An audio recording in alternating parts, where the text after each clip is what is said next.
Good evening, people. It's Monday. It's time for Ashmatic Analysis. You're welcome to Spurs Kings TV. It's your host, Marlon. And then it's the main man himself, Ashmatic. Ash, you well? There you are, man. There you are. What are you saying, man? You're a bit echoey, bro. Whoa! Is this how Tudor came through with Spurs yesterday? Yo, so I'm still echoing now, yeah? Yeah, it's still echoing. What about now? Yeah, you're cool now. Someone tried to sabotage, man. All right. It's cool. It weren't me. I hear it. Yeah, man, but listen, boom. Something to talk about. Obviously, we're so starving, my brother. We're so starving that a draw feels like a win. Oh, my God. Don't. I'll be real. That's how it come like it, innit? Like, everyone's like, boy, you know what? Do we keep him? It's that type of vibe. That's what I'm hearing a lot. So, listen. It's the question we'll have to ask tonight. Tudor in, Tudor out. Well, I know you were Tudor out, and I was like, I couldn't give a crap if he stayed the manager or not, even though I probably was more likely for him to stay than not. Just because of it's not down to him. He's just got to get something out of the players. The next manager will have to do the same, and if they're not playing for him, they're not playing for him. They're not playing for anybody, are they? It's down to them. But we will see. We will see. So let me bring out Orin, man. Yeah. Well, yeah, I'm good. You've got that laughing, I told you face kind of soul, like. Yeah. Gotta win. Gotta win at Anfield. That point was good. After the AC Milan game, was like, right, yeah, let's bring the other guest on. I ain't doing no talking until the other guests come on. Let's bring out Billy. You well, Billy? Oh, you. Yes, guys, are good? Yeah, good, man. How are you? Yeah, man. It's the first stream I've done in a very long time after a positive result. So I'm looking forward to getting into it, man. It's been months. Like I said, we're starving. Bro, if we get another positive result on Wednesday, then you're gonna have to come on every week. Just to make sure, so we don't get relegated. Let's bring out George as well. George, you well? Yes, man, I'm good. It's late night though. Did the Oscars, mad thing. Sorry. Like excellent. I hear it. Yeah. So I'm not going to dwell on Atletico too much because we'll probably end up talking about them when we preview them as well. So we won't dwell on that game. But let's talk about Liverpool, Ash. Positive result, considering the circumstances. I think the only letdown, and I think and we are right to say he didn't even let us down massively, but it kind of still begs the question. Vicario and free kick. Probably should have saved it. However, he does save us later on in the game. Typical Vicario, as they say. I mean, does it count? Yeah, look, for me, I'll be real. I fell asleep. I was sleeping. You know those ones where you just mash up? I said, I woke up. It's half time. I shut my eyes, I opened my eyes, it was 47 minutes. I shut my eyes, opened my eyes, it was 55. It was 62 minutes. I was struggling. 88th minute, I was like, what? It's still 1-0. I said, we're going to get something from this. I got a feeling. I kid you not, man. My stream just froze. And then I looked at the WhatsApp, get in. I said, I knew it. I knew that was going to happen. Go back, refresh the stream. Richarlison's just doing this. Yeah, I said, you know what? I'm here for the shithousery. Do you know what I'm saying? That's Richie all over. Every Liverpool game, Anfield, he just turns up. That's his game. He's Evertonian at heart, and like that's where it's his best performances. Listen, look, he kept it simple. 4-4-2, in and out possession. Simple as that. Old fashioned. Certain people got dropped. People were questioning about the lineup. Let's start there, man. The lineup. Didn't have much choice, did he? Because it was about 13 people or 13 footballers out. So he was stuck with those guys. And even the youngsters, even the academy lot, some of those guys are injured. So he could even field all of the academy players, which is mad to me. So yeah, Liverpool, obviously, they were the favourites going into it. The last 5 games, they had won 3 out of the two losses. So it was a bit indifferent, their form. So Galatasaray being one of them, we knew, or sometimes thought we could get something out of it. But look, we had 6 losses on the trot. There was no confidence. No one would say we were going to go out with a point.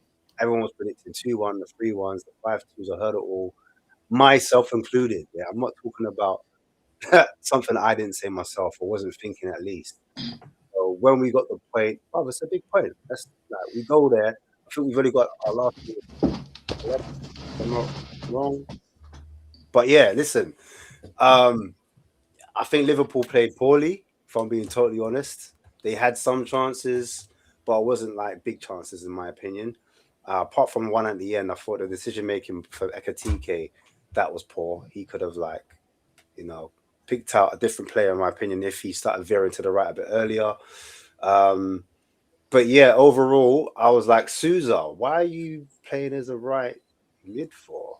You know what I mean? But then he did that banger of a shot. I was like, oh, okay. Maybe the manager saw that in training and saw something different. So out of the minutes I did watch, I did see that shot. Richarlison had a couple chances as well that I thought, on another day they could go in. And there was a penalty shout. There was a penalty shout. I'm sure these guys are going to talk about it. And I'm not going to talk too much longer, really, because that, for me, a draw is good, but we need 3 points. I'll end it on that. We need 3 points. And that's where the whole debate will talk about Tudor in and out will come into fruition. But yeah. So, George, I'll bring you in next. How did you see the game and what was your end verdict? Yeah, I mean, I think we've conceded 19 goals against Liverpool in the last 4 matches, last 4 visits to Anfield, 19. So let's put that into a little bit of context. And before people say that this Liverpool team is struggling and having a difficult season, it's less than a month back, they beat West Ham, who I'm told are the in-form rival, 5-2 on that ground. So there's still a team that they can burn you. They can hit you pretty hard. The attackers are still there. So considering our situation with 12, 13 able bodies out there, including neither of the starting centre-backs, to go there and hold them down to 1 goal, plus, like you said, not a massive amount of clear-cut chances, he deserves credit for that. If nothing else, give him credit for that. Every single one of us, had we done this call before, we would have been pretty bleak about Spurs' chances of getting much out of that fixture. When we say that the team picks itself, not exactly, because like you said, there were some unorthodox picks that he made, putting people in positions that we wouldn't have done, and they were pretty effective. You mentioned Sousa's shot from long distance. I'm more thinking about the thing that happened 20 seconds before that, where he makes a late arrival into the box, and if he's a little taller, his legs are a little longer, he makes that. So his ability to get up and down from the right and the left, we've seen now, can be an asset for Spurs. Hopefully it's an asset for Spurs in the Premier League, but whatever level he'll be playing at for us next season, I've seen some good qualities from him, and it was smart of the manager at Anfield, where he's going to be up against, a pressurizing situation, maybe to relieve him of serious defensive duties and give him a little bit of freedom playing in an inverted wing position. Yeah, so credit where it's due for that. The thing you said about Richarlison there is interesting about him having this record against Liverpool. We're such a kind of psychologically fragile team that all those teams that we traditionally have terrible records against, or we play up to that every time, If we know that it's a Chelsea match, we know what happens there. Our way to Arsenal, we know what happens there. But there are individuals at the club who have particularly good records against certain clubs. And one thing I've noticed is even in this kind of run we've been on, those individuals are still good for that. You've seen what Solanke did against Man City. You've seen Richarlison consistently gets it done against Liverpool. He scored against Liverpool in almost every single game he's played at Anfield, for Everton, for Spurs. His first ever goal for Watford was on his debut against Liverpool. psychologically, that thing that makes us quite weak at certain points can also be a strength if we recognize which clubs players feel confident and emboldened to put up a performance against. So, there was a lot there. That point, I hear you when you say we need wins, but like I said, every one of us would have had this game down as a loss. That 1 point is a bonus. It's all about this Forest match for me, though. I don't want to get too distracted by improbable chance of us doing a Liverpool comeback against Barcelona or a Spurs comeback against Ajax. That's unlikely to happen in this match, which is why, for me, my last word on this one, I can't believe that there are people who wanted to see the manager sacked before this game. You got to give him this game, mainly because we need to see whether that performance the other day was the start of something or just an aberration. And with a game that we're highly unlikely to win anyway, what better game to put it to the test?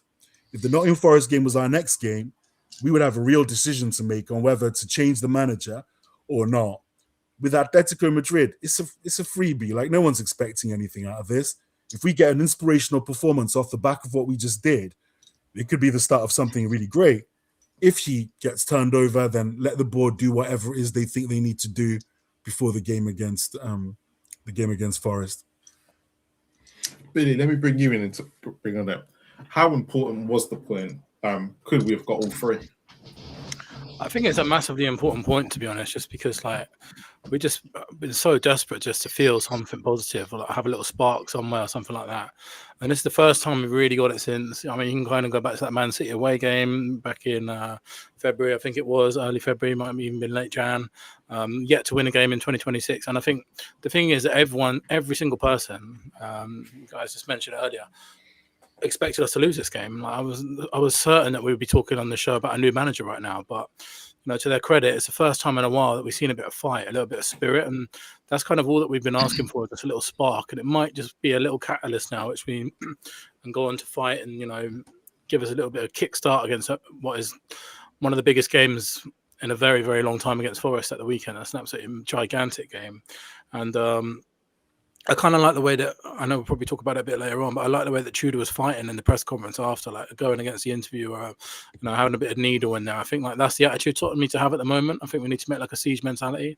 So I think even though it's a point, and we still haven't won a game in 2026, I think getting a point at Anfield is a massive result. I think you have to go back to Conte to go back to a time when we didn't lose at Anfield. So it's been a long time since we even got a point. And to answer your second question, I think we started the first 15 minutes really well, and then obviously Vicario was a bit of a sucker punch and really disappointing mistake again. And then Liverpool had the way with us for a little bit, but then towards the end, I think they were there for the taking. I think other than the breakaway that they had with Ekitike, which we did quite well to get back for, I thought Spurs can go on and win that game. So there's a lot of, Ash said at the very beginning, we're starving, but a point at Anfield in any season is a good result. And in the context of having 13 fit players and being an absolutely disastrous run of form, I think it's massive. And I really hope it just gives us a little bit of momentum, because that's what we've been lacking, since 2026, basically. All right, bring you into it. Obviously, another fatal. We all thought we were going to get absolutely turned over. How did you take the whole game and what Tudor picked and sent out there? Well, I think it was for Tudor, the injury to Conor Gallagher worked massively for him without it meaning to do so, because I think when we saw even the Sky Sports, when they put up the lineups, they thought it was a back three. They thought Perry was going to be as a centre back, and then it was a back four, as a 4-4-2. And what helped was that they played long balls. Solanke and Richarlison was a nuisance to those Liverpool defenders. Liverpool never really had clear-cut chances. The free kick wasn't a free kick. I think McAllister played it. Fair play to him. Vicario could have done better, but it is what it is. But even after that, I was saying backstage what I noticed is Anfield was so quiet. There was no fans singing. You can hear the Spurs fans saying, "Come on, you Spurs." Yeah, and it just felt like the more, Alisson was the busier of the two keepers, Richarlison firing shots, Till. And it just felt like Spurs could get something from it, and it was worthy. Like there was no when Spurs scored, there was no they didn't deserve it, and in truth, Spurs could have possibly won the game. And I think that even when Salah came on and the others too, I thought that actually weakened Liverpool, because Salah's not the player he was. I mean, he was up against Archie Gray for the last 10 minutes, and he blasted over and stuff, but you just expected it. But yeah, it was. I think Tudor has to stick to 4-4-2. I've said it over and over again. Put 2 strikers up, cause hassle. Richarlison, he's going to do what he's going to do. Solanke's going to, he's good at holding the ball up and getting headers in. And he has Romero and Van de Ven to come back. But I think what worked for him, again, without having to, was forced on him to play that 4-4-2. And yeah, it showed it worked. Now, whether he sticks to that, that's up to him. But it's just, he said something very important in the interview. He says it's just about keeping it simple, and that's what I've been saying. Go in, play a basic system, and go right. We're not going to go through what you need to do, whatever. Your football players, give them that pitch. If you need to hit the ball long, hit the ball long. Just make sure you're supporting each other. That's it. Be footballers. Do what you're trained. No overcomplications, no nothing. And that's what you saw. And the team looked decent. Okay. I mean, Sousa, I understand why he played Sousa there, because he is a natural defender, and I thought him and Perro did handle the Liverpool winger comfortably well. And I think that was his I was a bit miffed as Xavi, but then I get it. Xavi's a luxury player in a way. He's not going to track back and defend that in this particular. So play the players that are going to be willing to fight and not want to be flashy or try tricks and lose the ball. And that's what you got. Very simplistic. Punt the ball up the field if you can. Play at the back if you can. And if you get stuck, bump the ball up the field. Start again. Get set and ready. So yeah, it was. Hopefully Tudor sticks to that, because if he doesn't, well, yeah, international break comes up. I think he'll be gone. If he goes back to a back 3 and Spurs especially if the Spurs lose against Nottingham Forest. Pipes, bring you into it. How did you see yesterday's game? Good evening, everybody. Yeah, I can only echo the comments, really. I think it was nothing amazing or wow. There was a little bit of shape. And the players, there was a game plan there that the players kind of seemed to actually stick at. And they stuck at it for the whole game. You know what I mean? And like you say, it's all simple stuff, really. But, none of this 3 at the back nonsense.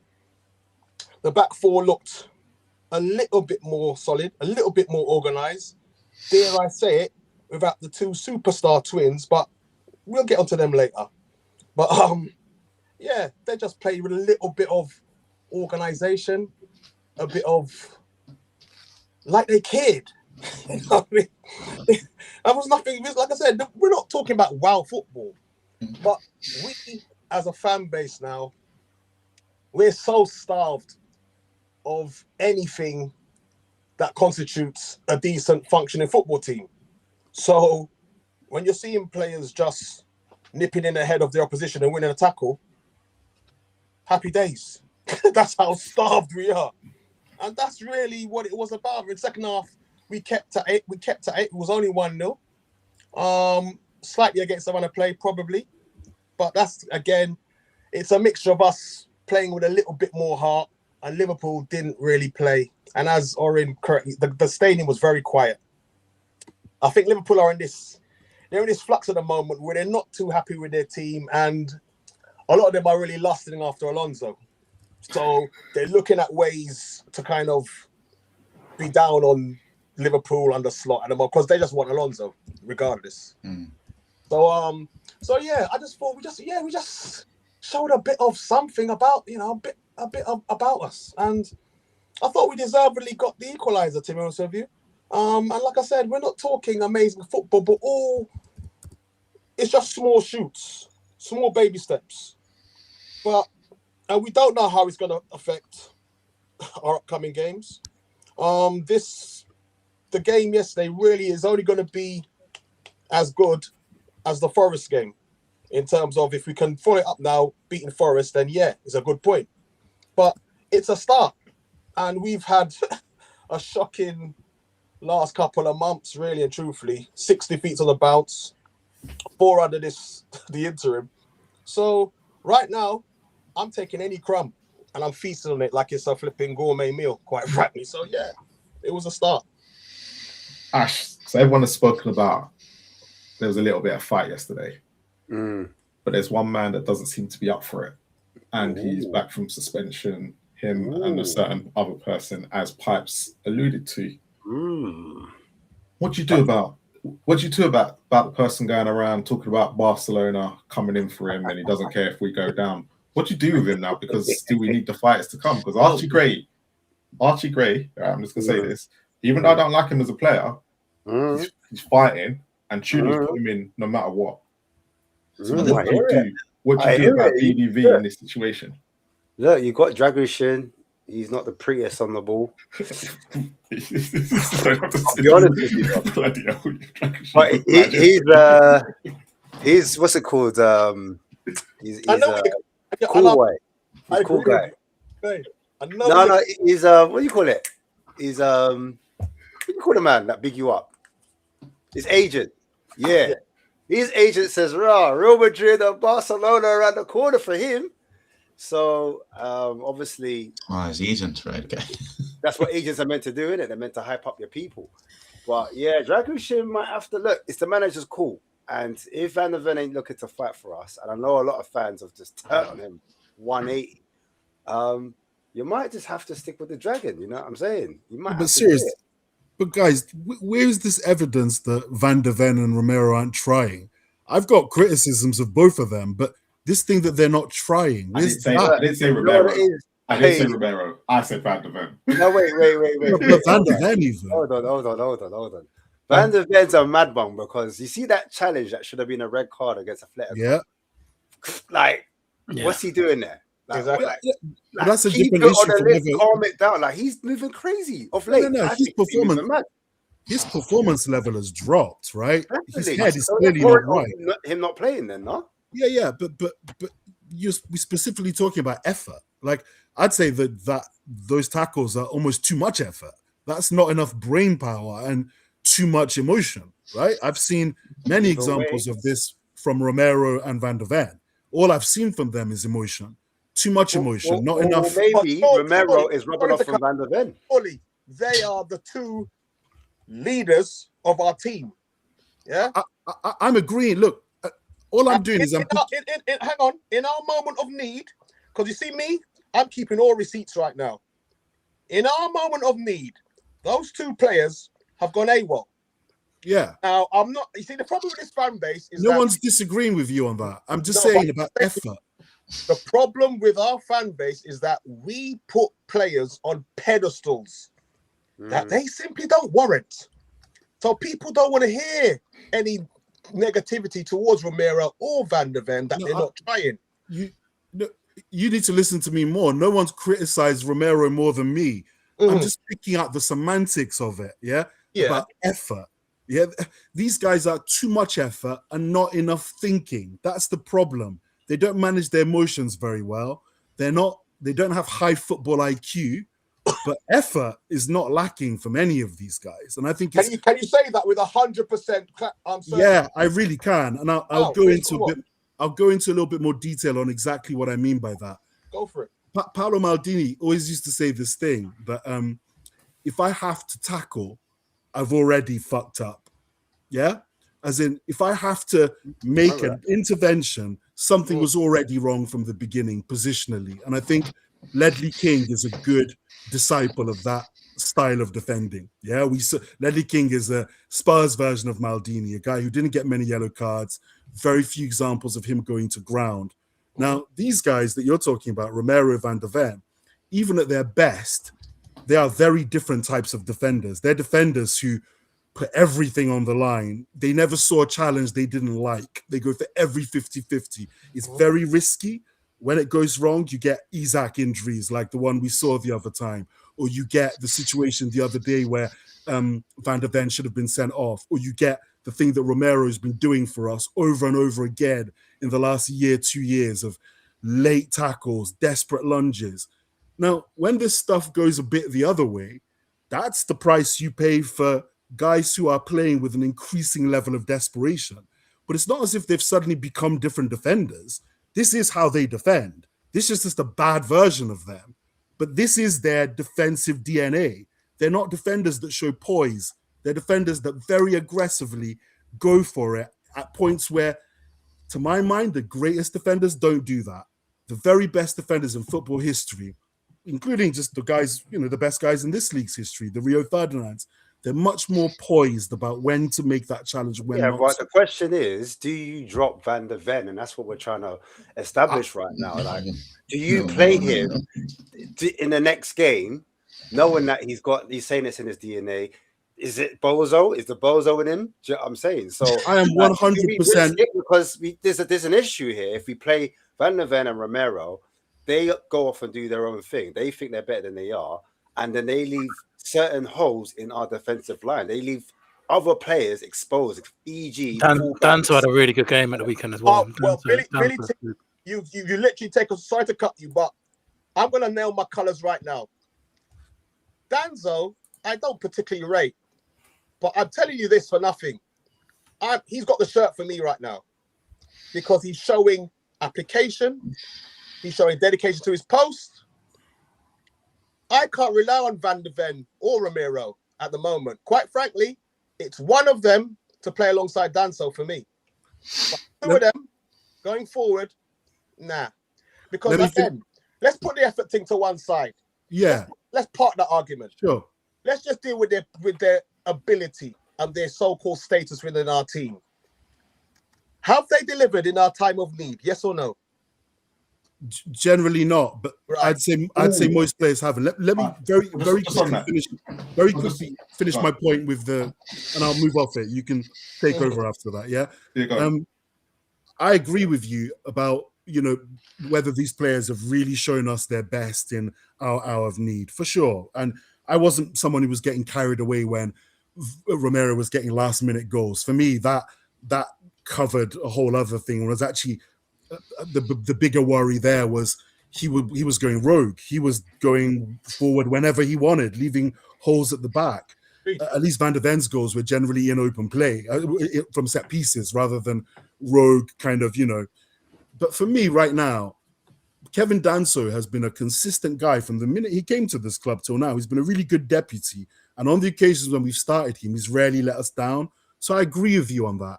I think Danso's in the team for me. But the idea that Danso and Dragusin is the best combo we can come up with now, no way. There's no way that Radu, even yesterday, was playing at a better level than Van der Ven has been playing, even when Van der Ven's been messing up. For me, the starting two I'd go for would be Danso and Van der Ven. Romero is the guy I really don't trust. I don't trust his motivation. I don't trust his judgment. I don't trust his sort of rogue tendencies. Van der Ven, it's more of a thing of the last month where clearly he's struggling to manage his emotions and he's not giving us his best stuff. Romero has been like this for a while. So for me, I would go Danso, Van der Ven. So, Patch, you asked the question of in our hour of need, and I would probably say that they probably have, but at the other end of the pitch. Because Romero and Van der Ven at one point were our top goal scorers with Richarlison. And it's been in games where we've needed goals. And that's the problem I think we're all having the debate on. In our hour of need, when we've needed goals, they've been there. But when we conceded them, they've not been there. So that's probably where you're looking at going, what do you do here? Because Danso's yesterday was probably one of the best defensive performances that we've had this year. And I'm talking about 2026. So just on that one. Billy, I just think generally we're at the point of the season and the critical point of the season now where, and I'm talking for myself now, where I'm looking for characters. That's what I'm looking for. I'm not really caring who's better than who, the status of the player now. I'm looking for characters. I'm looking for men that, I want to stand next to me in the trenches.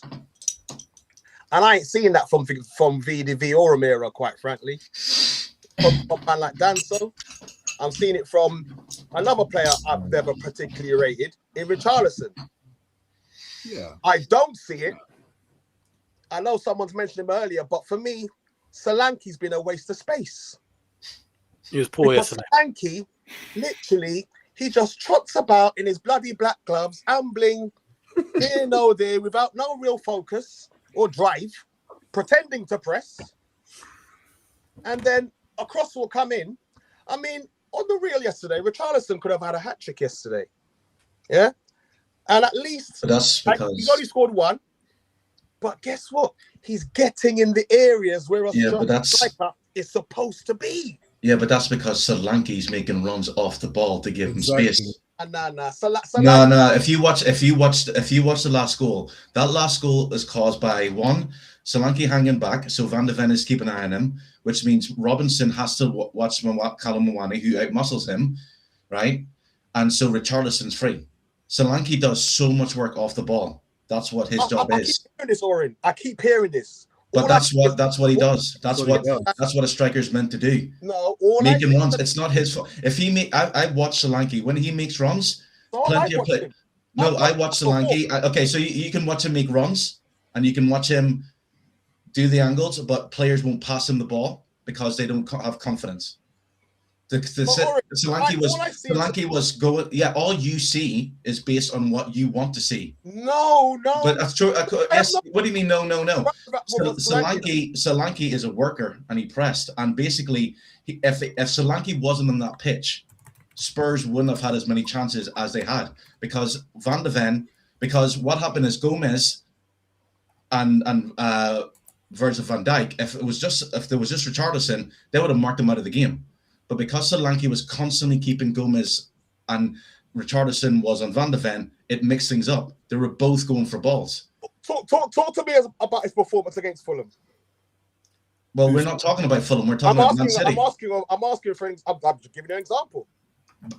You see, we're talking about Man City. We're not talking about Fulham.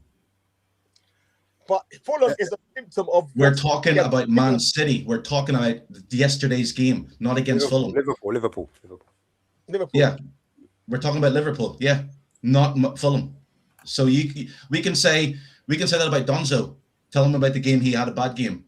You know what I mean? Solanke was running around, and the reason why those two worked. All right, quick question, Oren. Do you think that Solanke wasn't playing... Because look, I'm looking at the heat map here, and it's towards the left-hand side. Do you think he was playing as a secondary striker more than like the main striker? Richarlison was being asked to do like the number 9, be the target man. Yes, that was is that when Solanke was asked to play as a number 10? That's what I'm asking. Do you think he's never been played there before? So you can understand why would he play one of the top, like a number 9 as a number 10? He's never shown that. But what Slot did was he put him up front with Richarlison, and they both, every single pundit says, those two worked really well with each other. They were always a nuisance because when Harry Kane had his bad seasons, he didn't score a lot of goals, but what he did was he was moving in the space, creating space for Son. Solanke is one of the most unselfish players at Spurs right now. I think a good model for this Richarlison-Solanke tandem, look no further than the year that Everton stayed up with a really great burst of form in the last 10, 12 matches. Dominic Calvert-Lewin and Richarlison, with Richarlison just playing off him, a lot of swapping around. One would become the 9, one would become the 10. Like Oren said, Richarlison really struggles when he's the lone guy up there. And if you don't want Solanke in the team, unless you want Callum Mwani playing 90 minutes, you're going to get that. You're going to get a stranded Richarlison up against 2 or 3 centre-backs. He needs that second body there. And Richarlison, more than most forwards in modern football, he does like to make that run on the shoulder. He did that many times yesterday and really test Van Dijk. But that's only possible if Solanke's movement is such that it leaves that isolated one-on-one situation for Richarlison. So, yeah, I hear you. We didn't see enough of Solanke on the ball, and it's something generally for Spurs in Solanke's time where you don't really see him get enough clear-cut chances, and you don't quite see him on the ball as I said earlier, he doesn't get in the positions that a striker is supposed to. Because, if you're going to put Fulham, what did he do against Man City? What did he do against Man City? He scored 2 goals. Okay, he scored a couple goals. Yeah, so he was in a position that he was meant to be in. But if you play again, are you understanding what we're saying? If you're playing two strikers, one striker is meant to be in the box and one striker is meant to be outside the box. I'm still maintain Solanke is not giving enough. But he is giving enough because he's doing work off the ball. He's not meant. If you want him to pick up the ball, he's a striker. He's doing work off the ball. And a player is judged about how much work he does off the ball. To disagree. But also, even if you don't want to judge him on that because you think it's like an intangible thing, which is hard to pick up in matches, then just judge him on the goal scoring record. He's 1-2 since he came back in the team. He's 1-2. It doesn't seem like it, but he is 1-2, and he's not stacking up on loads of penalties. I think he took one penalty. The rest of it is, open play goals. Have we had a penalty this season? I'm sure we have. Yeah, we've had a couple of penalties this season. Not this season. Not this season. No, those last. Well, maybe one. Richarlison's missed one, scored one. Xavi's scored That's one. in the Champions League. Oh, Champions League. Yeah. I didn't necessarily mean the league. Yeah. And then Solanke did have one in the Champions League, didn't he? Yeah. Billy, I mean, I just don't see enough from him. I'm sorry. Billy, what's your take on this? you have to go soon, so. yeah, man. Sorry. I think I think the 4-4-2 is our best formation, and I think Liverpool game is the first time that it looked like it was kind of working. I like the two up front. I think the interesting thing about it is I thought Moani had a good game when he came on, so I don't know who he's going to go with against Forest, but I like the 4-4-2. I hope he doesn't go back to a back five. I'm worried because Van de Ven's going to come back. He's going to shoehorn in back five again, so he can play Dancer, Romero, Van de Ven. I just think we look a lot more comfortable with two strikers up front, to be honest. He needs to stick Van de Ven on left back. I've said this. You doggy back at Forest, as well. I forget you doggy. He's just going to come on and get injured. I'll be like, just come on. You're just waiting for him to get injured. Yeah, just stick Van de Ven at left as soon as he stops, you're like, is he injured? No, okay. But just going back on that Solanke and Richarlison thing, I think the biggest compliment that I can play to that is the semi-final and the final of the Europa League last year, where they were together. And we all said at the time, I think a lot of us were saying, oh my God, Richarlison's actually playing well. So maybe, he does need to play with someone because a lot of his goals this season have come when Moani's been up top with him. So, yeah. Well, one thing I want to ask is, we said a lot about Van de Ven. He's one Dutch twin. But the other Dutch twin that he told to come over was Xavi Simons, right? I don't know if I'm allowed to call him Xavi anymore. But do you not think that, Tudor's right to drop him, like he shouldn't be starting? Or do you think there should be a world where he does start and he gets more games and he could make more of an impact in his last games? Because we've got, 8 or 9 games left to stay up. Should he start or should he be, is he justified in keeping him on the bench? For me, it depends on the fixture. Like, I think one of the advantages when you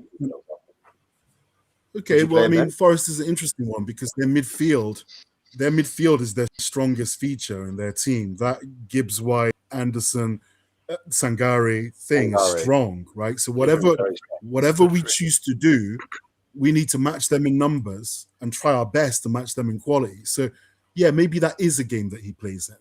But in an away game against a big 6 level team, I don't mind that he started, like two of you mentioned earlier, with a squad, with a team that was designed to stay in the game, compete hard. And then when spaces started to open up in the last 20 minutes, he brought on those guys who would be perceived to be luxury guys, like Kolomwani and Xavi. Players were a little bit tired, the game was more stretched, and we could have won the game. Those guys were very central to the big Spurs lift in the last 10, 15 minutes of the game. And, that's where I think the manager hasn't received enough credit for the team he chose yesterday. People keep saying the team chose itself, but if the team chose itself, what was Xavi doing on the bench? What was Kolomwani doing on the bench? Those are guys that you would expect to start in the injury crisis. But he went with a certain kind of compact team, and then as things opened up, he brought those guys on, and it almost worked to perfection. I hear that, but going back to the question, do you think Xavi should start in that? Because we said 4-4-2, everyone's agreeing with a 4-4-2, but then where do you stick Xavi in the 4-4-2? You play against Forest. It's where Sousa played. It's the only place he can play in that system. On the right-hand side. Yeah, you basically play him a little bit on the flank, so you slightly deviate the system. I don't think a 4-4-2 beats. I don't like him out wide personally, but I don't think a 4-4-2. I didn't say 4-4-2, not for that fixture. I think they're strong in the midfield. I think you've really got to match their numbers. So what do we play? A 4-3-3? Is that what you're suggesting? Like, I think it's 4-3-3, 4-5-1, whatever you do, but make sure you match their numbers in the midfield. Elliot Anderson and Morgan Gibbs-White will run rings round us like they did in the 3-0 away loss, unless we match their numbers in the midfield. See, there's a formation that no one talks about, and I've said it multiple times, a diamond. Because with the diamond, you have Joe Pellegrini at the base, you have the two energy midfielders, and then you have Xavi at number 10, and you have the two strikers. And basically, if you're playing long balls, I mean, Spurs don't have wingers who get the balls in anyway. You know, Till can do it, but he doesn't like to do it. So you have Xavi as a number 10, and then when the long balls are played up, or you feed it to Xavi, who has that license to make space, you then have Sarr, Conor Gallagher, the two, one of them picking the side to run forward, you know, but get beyond them, which creates an open space. And it just, like, I don't know whether that formation has been put away, it's too old relic, but I just feel like play it down the middle, keep the base solid, and again, you're playing to that simplistic way of football. Because again, even out wide, Till runs a lot, but he doesn't necessarily always want to cross the ball. It's his last thing. He will do it if that's the only thing he can do. But he'd rather pass the ball back to Spence, who is not our left back, and he can't pass the ball. So I just don't know why he doesn't just flood that midfield, because he has the players to play that way. I mean, Till can even play up front because he has the space in the run behind. Yeah. I think if Udogie is fit, and he has not been fit for a while, and Porro is at his best, what you suggested works really well, because you have natural right-sider and left-sider bombing up and down, giving us the width that we would lack by playing a diamond in the midfield. Right now, I don't know who gives us that natural left-sided width, unless we trust this kid to play as a left wing-back. Udogie's too susceptible to injury. Those suggestions you made about Van der Ven being played in a left back position, one thing that's guaranteed to get those hamstrings of his going again, if we started playing him in a marauding fullback role, he would get injured again, I'm sure of it. So I kind of hear you. It could be a Barcelona for that. So we've really got 9 games of him left. I hear you, like, you see, here's the thing about the Van der Ven thing. It's so weird how Spurs fans have turned on him, and he hasn't even said anything. It's his agent. Yeah, his agent is his dad. And his dad. It's dad. And you see, the thing is, as Spurs fans, we all know how someone says something, the fucking media lick their lips, and all of a sudden he's already gone. No, it's basically, Orin, someone snitched and said that he's been talking about it at the training ground as well. Van der Ven himself, someone snitched on him. Yeah. Right. Well, that's even worse. Whoever that was, like, that's Ben Davis. It's going to be Ben Davis. Ben Davis. Maybe that's even worse. Well, right in the camp, boy. Because Van der Ven has to start over. No, with Van der Ven, and again, I can only speak for myself. I've just used my eyes, really and truthfully. And I think if most Spurs fans are truthful, you know, it's nothing to do with online chit chat. He's not been doing it since that interview with Gary Neville. It's the body language as well. The body language. That interview from Gary Neville. Well, of course, I can understand. No, we've all seen it. There's not a single person who hasn't seen it. Every pundit has said it. Every person has seen it. But what no one's realizing is that look at the team he's playing in. You know, he's never played in this much animosity and pressure, and he's basically going, right, I'm giving my all, and it's just not enough. Like, he's been booed. Oh, like, team's been booed, and people are saying like he's not giving it all, but he has. The reason why Romero and Van der Ven makes mistakes is because they're trying to do something and lift the team. Exactly. And because the team isn't been lifted. Yeah, but he played in parts last year where he was playing in this sort of team where Romero weren't there, and he was able to play. The body language was so much better from the end of when he was playing last year. And I know he was injured for big parts of it. Yes, don't get me wrong, but he has played in this sort of team before. Like, yes, but he wasn't. Honestly, Go on. Honestly, he hasn't. Look last season. Yeah, but he missed an outrageous amount of games last season. Yeah, but the games he played were the winning games. The games in the first half played in Europe, but he was playing. Yeah, but he was playing in the league games as well that we were losing. No, he really wasn't. That was Gray and Radu nearly most of those games. I think Van der Ven lost something like 3 league games from when he came back in the team. So that's like 3 games in his last. Yeah, but what I'm saying is, what I'm saying is, he was playing in that team, but his performances were much better because he there was a situation where he was thinking he was much better, but he's now playing in a situation where since that Gary Neville interview, he has dropped his standards. There was a standard last year, so he has, and that's what I'm saying. He was good when he played in this team before. So he has.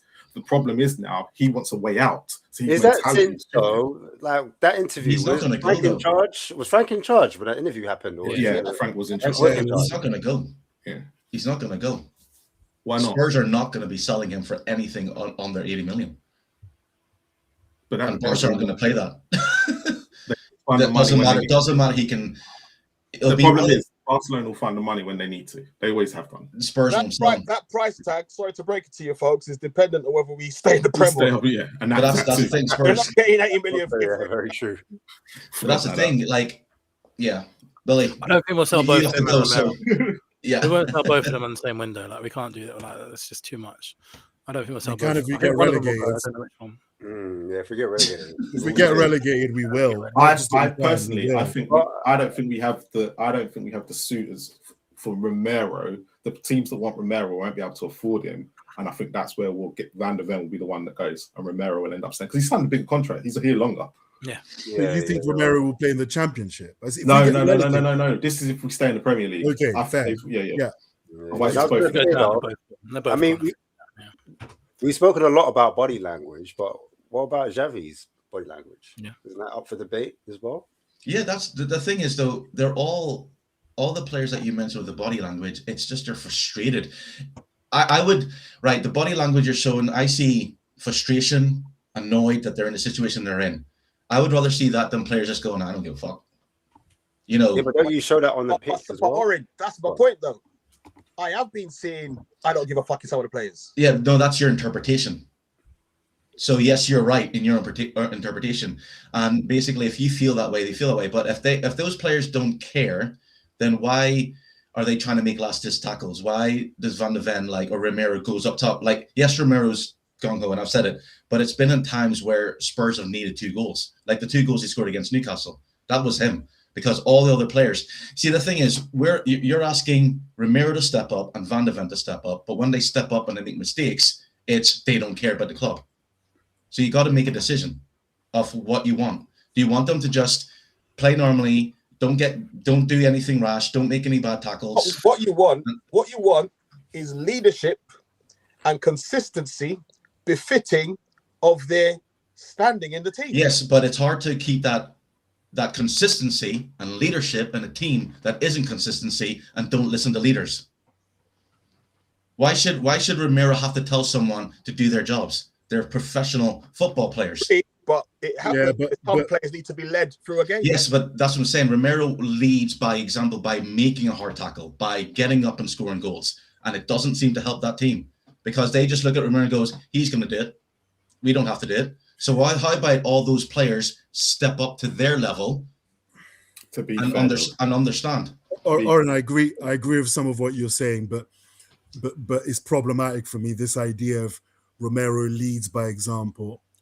Ange said something really interesting that no one's really jumped on in that longer interview that he did recently, where he kind of makes a joke, doesn't he, about how Romero was such a presence on the training ground. Yep. And he'd tackle people and everyone would be like, whoa. And Romero and Ange would be, oh no, you tell him. Like you tell him he shouldn't be doing that. And he joked about it. But that was the kind of creating of a monster. It started there and it's continued right into Frank's reign and beyond that. This whole World Cup winner thing that comes almost as a kind of extended surname for him has become bigger than him. I mean, World Cup winner in a World Cup that was just destined to be won by Lionel Messi. let's just get that right first. He wasn't World Cup winner and standout centre-back in the tournament. He was one of many who benefited from it being Messi time, right? So well done for you, but there's been too much currency put on that. And I think that he throws his weight around at Spurs disproportionate to what he's achieved in his career. I like certain aspects of Romero's game, but he's just become unmanageable. He believes his own hype, isn't he? Yeah, he's unmanageable. Right. So wait, on that then, guys, how do you feel if miraculously his concussion heals up in time for Nottingham Forest and Tudor plays him?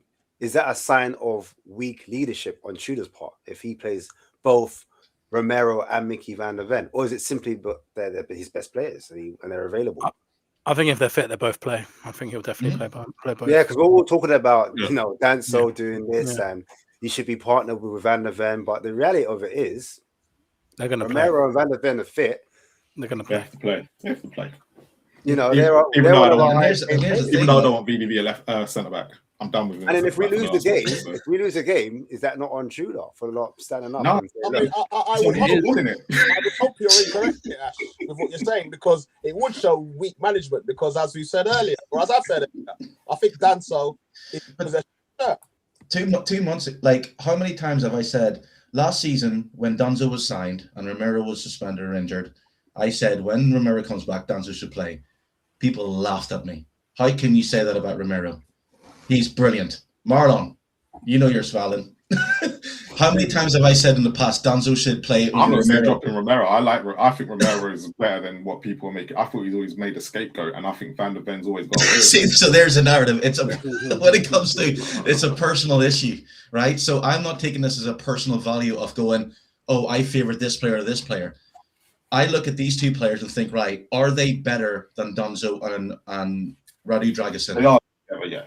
They are, yes. No, whether we want to say their personality, they are better, no doubt, and they will give more buzz to that lift to that team because Radu Dragusin didn't have the best of games. Yeah, he wasn't good. This is the point I was making. To me, there's no decision there. He has to be dropped, right? Yeah. I hear he didn't play well. Danso's a decision. It reverts back though to what I was saying earlier.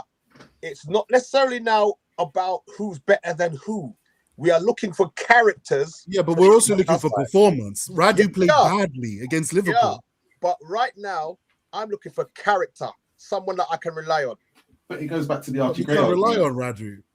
But it goes back to the Archie Gray argument because Archie Gray, for me, is not a great player, and everyone seems to think he is. But he's the only one putting in the effort at the moment, and you have to play him.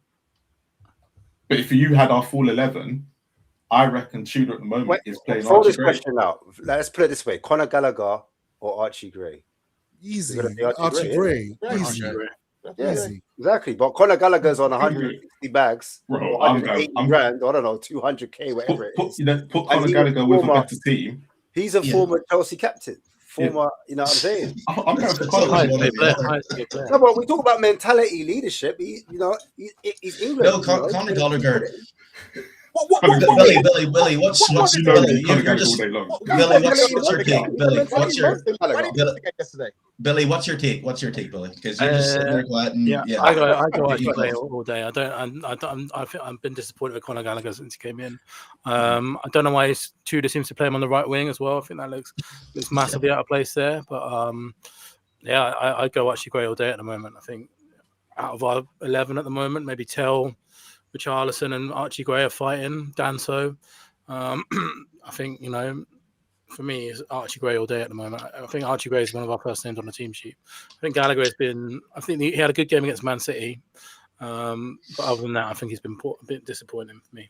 So the question really is it a quality thing we're looking at? Or is it a heart and fight? Do you know what I mean? What do we look for? Do we look for players that we know... Needs to be a mix, doesn't it?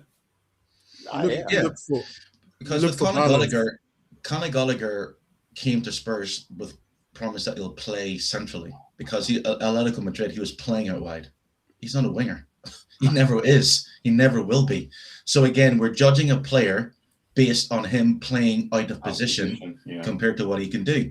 So Archie Gray, the reason why Archie Gray started in central midfield, he ended up as left back. And fans have criticised him. Fans are saying, why does he keep playing? And I'm like, because you put him at left back, he does a decent performance. You put him at right back, he does a decent. You put that boy in goalkeeper, he probably does a decent performance. No. You say decent. It's just above their level where everyone. Because I don't think they've been decent performances. I think what we've seen is that he's because of the effort he's putting in. The bar is so low, isn't it? The bar is so low because if in any other situation, Archie Gray would not be in this team. To be fair, I get that, but he is in the team. But in here, we've got no choice at the moment. But the thing is, he was in the team last. Like, how many games have Archie Gray played for 20-year-old? Yeah, but it's a lot. Over 100. Yeah. But he's the jack of all trades, master of done. Yes, but because he's been in a team where he's had to do that. Yeah, but that's the problem. And that's it's not his problem. But we finished 17th and we're back to go into a relegation battle again. Yeah. So it's not to say he has been good, because when it came to the Europa League stuff and we came to the final, Archie Gray didn't even see a minute. So that shows you, but that shows you what the sort of player we have on our hands. And I'm not sitting there saying I want him to start, but to say he's been any good just shows you how he is championship level at the moment at best. Yeah. But he's the only one showing fight and character, and for me, he has to start. And this is someone who I don't really rate, but everyone else seems to rate him. Yeah, the thing is, like, if you look at a player through the filter of eyes, I don't rate you, no matter what he does, you're not going to be happy. But for me, when he's on the ball, I've always said this, and Ash, I've said this from day one. When he's on the ball, he's good. If he's off the ball, and I get that, and that's a big thing for a Premier League. Yes, but that's the thing. You're judging this based. I've said it before that if you put someone who's reliable next to him, you can guide him and talk to him. You see a different. You ain't got that. So then you might as well leave Tottenham Hotspur. Yeah, exactly. Well, he might get that. He might get that next year. He's not going to get that at Tottenham Hotspur. He might get that next year. No, he's not. Why can't next year he starts next to Conor Gallagher? Because Conor Gallagher will be the perfect person to be next to him. No, Conor Gallagher's going to take his place. If Pochettino's to come in, Archie Gray is not going to be sitting in that centre midfield, because Archie Gray is as Pipes has said, is a championship level player. Unfortunately, that's according to you. But no, that's not. What if Potts comes back in and plays Gallagher and Gray? And there's Bergvall. There's better players than Archie Gray in this squad. But what do you want? Like, are you talking technically? Or are you talking about hard working? Because aren't we saying that Archie Gray is working hard? And that's all he's doing at the moment. But isn't that a model for a good player? That if a player's willing to work hard, because you could have Lee Catmull who worked hard, but he wasn't a very good player. But what level are you judging this based on? Like, I'm not saying Archie Gray is going to be world class player. Because the aim for Tottenham Hotspur should be Champions League, okay? Champions League ex-players. Archie Gray is nowhere near that. But Archie Gray is not one player out of a lot of. No. But the conversations come. the conversations come up because I'm saying put Archie Gray in the team because he's the one showing the effort. But when you're saying he's played having good games, I'm looking at. I said decent. No, there was people saying he's having. And he's had some good games. Archie Gray, for the longest time, I would have agreed with some of the criticism here of like, this is a little bit overblown. He's showing some functional qualities, but no more than that. I'll be honest, in the last couple of months, he's been head and shoulders the guy who stood out. And I don't just mean for those reasons. No, let me finish. But it's not only an Archie Gray, though. No, it's not just Archie Gray. I'm not saying it's just Archie Gray. Exactly. So he's not. He's one getting the praise, and I'm like, really? I don't just mean for basic things, for tackling and working hard. He's actually shown us some decent quality. He scored a few goals. He's got a few assists. I think the first game I saw where I saw genuine on-the-ball quality from him was the Paris Saint-Germain game. We lost 5-3. He was good in that match. He was a big part of that first goal. If you remember the little back heel that crossed to the far post, Colomwani sets it up for Richarlison. And he played well and he looked confident against top opposition in that game. But I'm going to say something. You're talking about, and I said this again, he's good when we're going forward, but we conceded 5 goals because he's not very good defensively. We conceded 5 goals because Christian Romero made 3 direct errors in that game. Let's get that right. 3 direct errors from Romero in that game. And whenever he plays, when it comes to defending situations, even when he gets overrun. He gets yes, over. but that's what I'm Sure. trying to say. Any player would get of a run if he has no players guiding him or talking to him. You need your teammates to say behind you, next to you, look around, because he can only see so much in the vision. But we're told that he's a DM. He's a 6. He's already. Yes, but he hasn't played. Yeah, but he's still young. You still need guidance. It doesn't matter who you are. The best, even Ronaldo, Messi. I'm not comparing those two to. I'm saying even the best players. Messi had Xavi, and again, I am not saying Archie Gray's near their level. I'm just giving you the example. Messi, for all his raw talent, everyone can see it. He still had Xavi and Iniesta to guide him. That's why those two were kept. They guiding him. And Ronaldo, he had a couple other players around him who guide him. We talk about Declan Rice. Who did he have? Matthew Noble to guide him. And basically, it's a case of, I'm not saying that Archie Gray is a world-class player. I'm not. But for him to get criticism, and yet he's the only player who puts the shirt on, gets on that pitch, and plays in every different position, tries to give his best, and he doesn't have anybody talking to him. So as a defensive midfielder, you need to have the two defenders talking to you, saying, right, watch out there, go there, unless you don't know what you're doing. So going back to Ash's original question then, are we looking for heart or ability or a mixture of both then? Both, of course. You have to have both. It's a balance. At this moment in time, though, so say we got the ability or techers player not giving anything, but we got an Archie. Yeah, that's what we got at the moment, really, isn't it? Like we're not seeing any of it. We're only seeing a bit of heart. I mean, we're only seeing a bit of heart this one game as well. Like, it's been balance. Both been lacking so much. The balance of our team has been our biggest problem for a while now. Balance is everything. Look at Liverpool yesterday and Liverpool this season. When they stacked up on talent in the summer, everyone was saying, "Oh, we're playing for second place." I didn't like the balance of their team. I saw a lot of talent, but I didn't quite like the mix between your hard hat wearing guys and the talented guys. And you saw it yesterday. So easy to play against in that midfield. There are no workers in that midfield anymore. Everyone there is quite cavalier. It doesn't really look like a very well put together team. So not just for our relegation battle, but for any situation we're in, we're going to need a nice balance between guys who've got incredible talent and those who work hard. The very best Spurs team that we've all seen in the last 20, 30 years, whatever, was the perfect balance of this. That Walker, Rose, Alderweireld, Vertonghen, Wanyama, Dembele, Eriksen, Ali. No, but this is the perfect blend of hard-working and talent. It wasn't just a team of talent. There were hard hat-wearing guys like Wanyama. Wanyama's not a flair player in no way. But those guys were essential to make that thing work. Alderweireld and Vertonghen was the perfect tandem of the aggressive Alderweireld with the more cultured Vertonghen on. But it's just a balanced team. Romero or Van der Ven can stand anywhere next to them. No one was saying this until recently about Van der Ven. I'm not throwing everybody under the bus because the team is generally just out of sync right now, you know? I hear it. I'm just thinking, because obviously that midfield dilemma against Forest is coming up. I know we've got obviously Atletico next. If for some reason we manage to beat Atletico and then we draw against Forest, should Tudor keep his job? Should win both games. Do you mean win the tie against Atletico to win, like to reverse the 3-0 deficit? No. I mean just like a feel-good win. A feel-good win, right? A feel-good win against Atletico. Like, oh look, back after Liverpool, because some people have changed their mind already. Sure. About Liverpool, we go to Atletico, come to us. We managed to get a result. Not a result. We managed to get a win and a performance, but we don't get through in the night. And then we play, obviously, Forest. Yeah. Don't quite get the win, but we get the draw, and we go into that international break.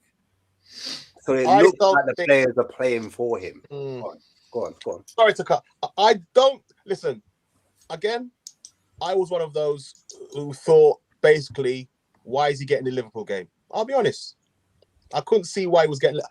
I couldn't even really see why he's getting the Atletico Madrid game. But fair play to him. he came with a different system for Liverpool. So that tells me he's trying. He's trying to find solutions. He's trying to get something out of these group of players. Yeah. And on top of that, as someone alluded to earlier on I like the way he's dealing with these Sky imbeciles who are shooting these pathetic questions to him. One, because he's obviously struggling, having lost his first 4 games. But I'm going to be honest with you, I think it's coated in a little bit of racism as well, because English is not his go-to language. So they kind of goaded him with these stupid questions. And fair play to him. He's standing his ground. And I like that. He's standing his ground and he can see through the BS. He ain't letting them get away with it. So it's weird how Thomas Frank never got this kind of treatment as well. Like, he was protected by the media and interviews. If he did, he was such a weasel and a wimp. That's it. Because Angie, all the media fucking loved winding Angie up, asking him questions on They need the headline. They need the headline, and that's headline walking. As soon as I saw that interview, that journalist must have came in his pants when that happened. Oh wow, I've got a tasty bit here. I'll show this. Pathetic. The line of questioning by I think it was Cottrell, and I don't know the name of the other guy, but the line of questioning at Tudor at the weekend was pathetic. Yeah, that's what they do though. Absolute brain dead rubbish. That's what it's all about though. So fair play to him. But to go to Ash's question about what to do if he gets a draw, I will still edge on the side of keeping him for now. Because you see, yes, sacking him or finding another replacement, but it causes such upheaval when right now all our focus needs to be on trying to get out of this scrap. Go on, quick question. I'm going to mention you, Billy T, because I'm totally in agreement with what you are doing in terms of calling off the protests. Because it's all about now, we got to try and get out of this fight. So, at the end of the day, I'm fully on board with that. You know, so and what we're going to try and do as well is like get some fans together on Sunday to try and greet the team bus. I think because obviously cancelling protests is a difficult decision to make, and I think after the January transfer window, obviously had to protest because what's happened this season is unforgivable. What happened in the January transfer window is unforgivable. So the intention was always to protest the home games this season. Unfortunately, we've lost pretty much every game since then, and we've been dragged right into a relegation fight. When we played West Ham, we were 13 points clear of them. We're now 1 point clear of them. The situation has got so drastic. I had to make the difficult decision. I just kind of feel like as fan base at the moment, we have to put everything in getting behind the team, because there's a really good interview of Andros Townsend when he's talking about Everton, and he says, Everton were terrible that season. They nearly got relegated, so they were losing game after game, and Everton fans started going in the streets. They started going into greeting the team bus with flares and music and stuff. So that's what we're going to try and do on Sunday. And we've got a drummer coming, we've got flares, we've got some people coming out, but I just kind of feel like as a fan base at the moment, we've got to try and support the team. We've got to try and do everything we can to get behind the team. And we just got to, hopefully, whatever happens either way, we've got to know as a fan base that we tried to do everything that we could, because, I think this team needs dragging over the line at the moment. Isn't there Billy, fair play to you, Billy. Just to play devil's advocate though, guys. Isn't there something to say for the people that, went down to the protest last time, and then, they probably planned, because it was meant to be a protest, was it not? There's going to be a sit-in, after the game for a big press at Brighton, So for some of those people that were going to come down for that, and then all of a sudden the protest is being cancelled, I'm saying there might be some people that aren't happy that we're no longer protesting against the board and the owners, because it feels like they're going to get away with it because we're so close to the end of the season. No. If the season ends, you can't really hold a protest because there's no games. And then the chances of numbers or getting those numbers are pretty much none and void, because people are going to be on the holidays. They're not going to want to protest. So some people think, the boards, again, they're going to get away with it. They're going to get another summer, and then they're going to get another chance to kind of, put a what's it called? a hood over people's eyes, and everyone could be like, "Yeah, give the board a chance. They get another summer window." Blah blah blah, and then that's brushed underneath the carpet again. Do you know what I mean? What do we? The thing is, Hold on. Let Billy answer. I completely understand that point of view, and it's never easy to call off a protest, but at the same time, things change in football very, very quickly, and I feel like the responsibility of the fan base now has got to be to try and drag this team over the line. And the thing which made this top protest in particular really, really difficult. So on Thursday and on Sunday, there's going to be a lot of stuff dropping about this fan meetup before the game. So it would kind of clash. And what I don't want to have fans make the difficult decision. Do you want to protest the owners or do you want to support the players? It's a really difficult decision to have to make that decision. So we had to make the decision to cancel it. And I completely understand, fans saying, well, if you stop protesting, then ENIC are gonna, get away with it. But I kind of feel like my own opinion is that after this January transfer window and how disastrous the season has gone, I don't think any fans will give them any rope anymore. I think this has got to be the last line for them. And when it was all decided, hopefully it won't be on the last game of the season because, like you say, time is running out. But that's when we got to time the mother of all protests. But I just think, as a fan base at the moment, the connectivity between the players and the fans is at an all-time low. And if we try and change that and try and adjust that and try and get the players behind the fans behind the players again, it might make 5% of difference. It might make any difference, but we'll see. But it's a really difficult decision to make, and I completely understand. I was there with you, Ash, on that West Ham protest. There were 150 people there, 150 loyal people. The sad thing is, if we're going to make a meaningful difference against ENIC, we need way more numbers than that. And at the moment, it's really difficult to get the appetite among the fan base. So maybe it's instead a new tack and try and get behind the team and just see where it gets us. Here, Billy, sorry, I just want to ask a question, relates to what Ash was saying as well. I personally believe that what ENIC, if ENIC hires Poch, that's exactly, they've hired Poch to pull the wolves out of our fans out.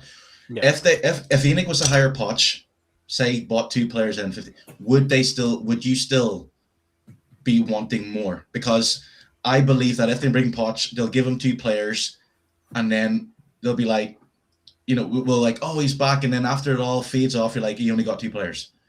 So I just think, would you, as the person who's in charge of this, would you feel that? Would you still protest then? Would you still go, no, bringing Poch back and spending 100 million in 2 players that, is still haven't got a left wing back? That's still not good enough? Or would you be more inclined to go, well, let's see what happens? Yeah, so that was the intention this season, because when obviously the big changes that happened this season, the intention was to give them the January transfer window, give them the summer transfer window. Let's see if this is new. But I think they already revealed their hand in the January transfer window, but nothing's really going to change in these owners. So to answer your question, I think it's about consistently protesting now until ENIC are gone, because I have no faith in them whatsoever. And I think, you're right. Pochettino's like jangling some keys in front of a baby, isn't it? It will distract everyone for a little bit. But I think this January transfer window was completely unforgivable, and it's end up relegating us.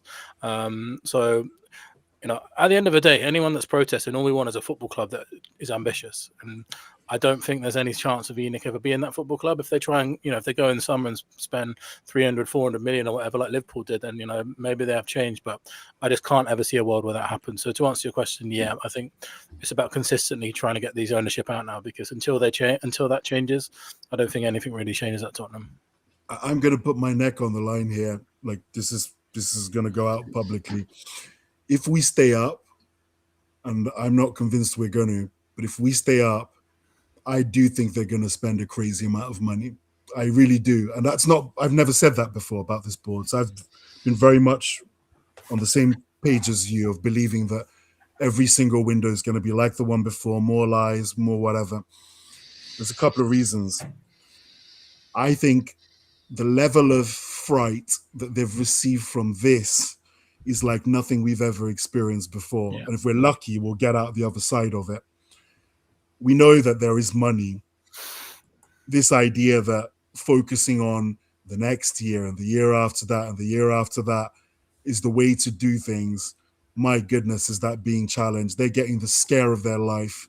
If you've ever seen Once Upon a Time in the West, is that quote in Once Upon a Time in the West where he says, you're only supposed to scare him. And he says, yeah, people scare a lot better when they're dying.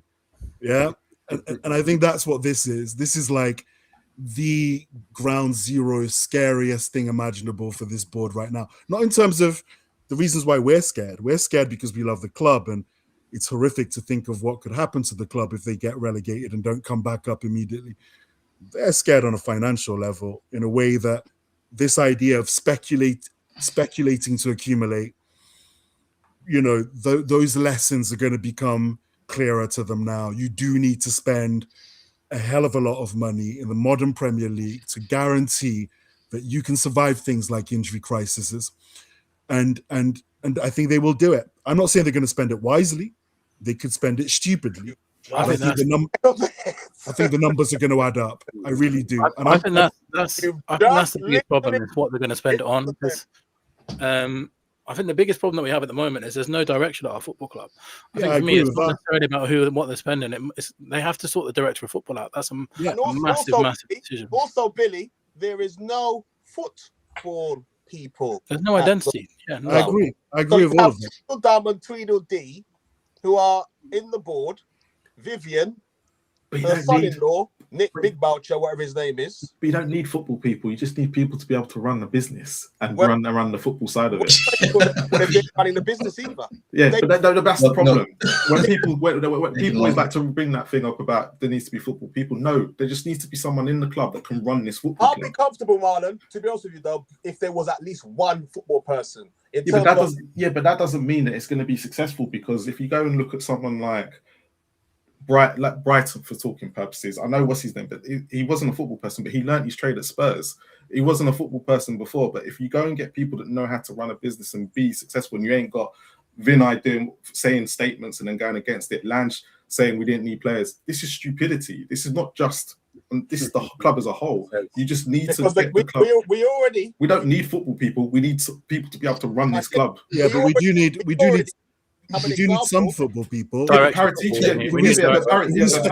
was there. Let's get this straight. Paratici was there, and he's part of this circus. No matter what people want to say, and he's a football person. Lange is meant to be a football person. Sure. The thing is, people you employ. It's like what George was saying, and I fully understand, because in a way, I think Spurs will stay up, but I think it's probably the best thing for Spurs fans that this has happened.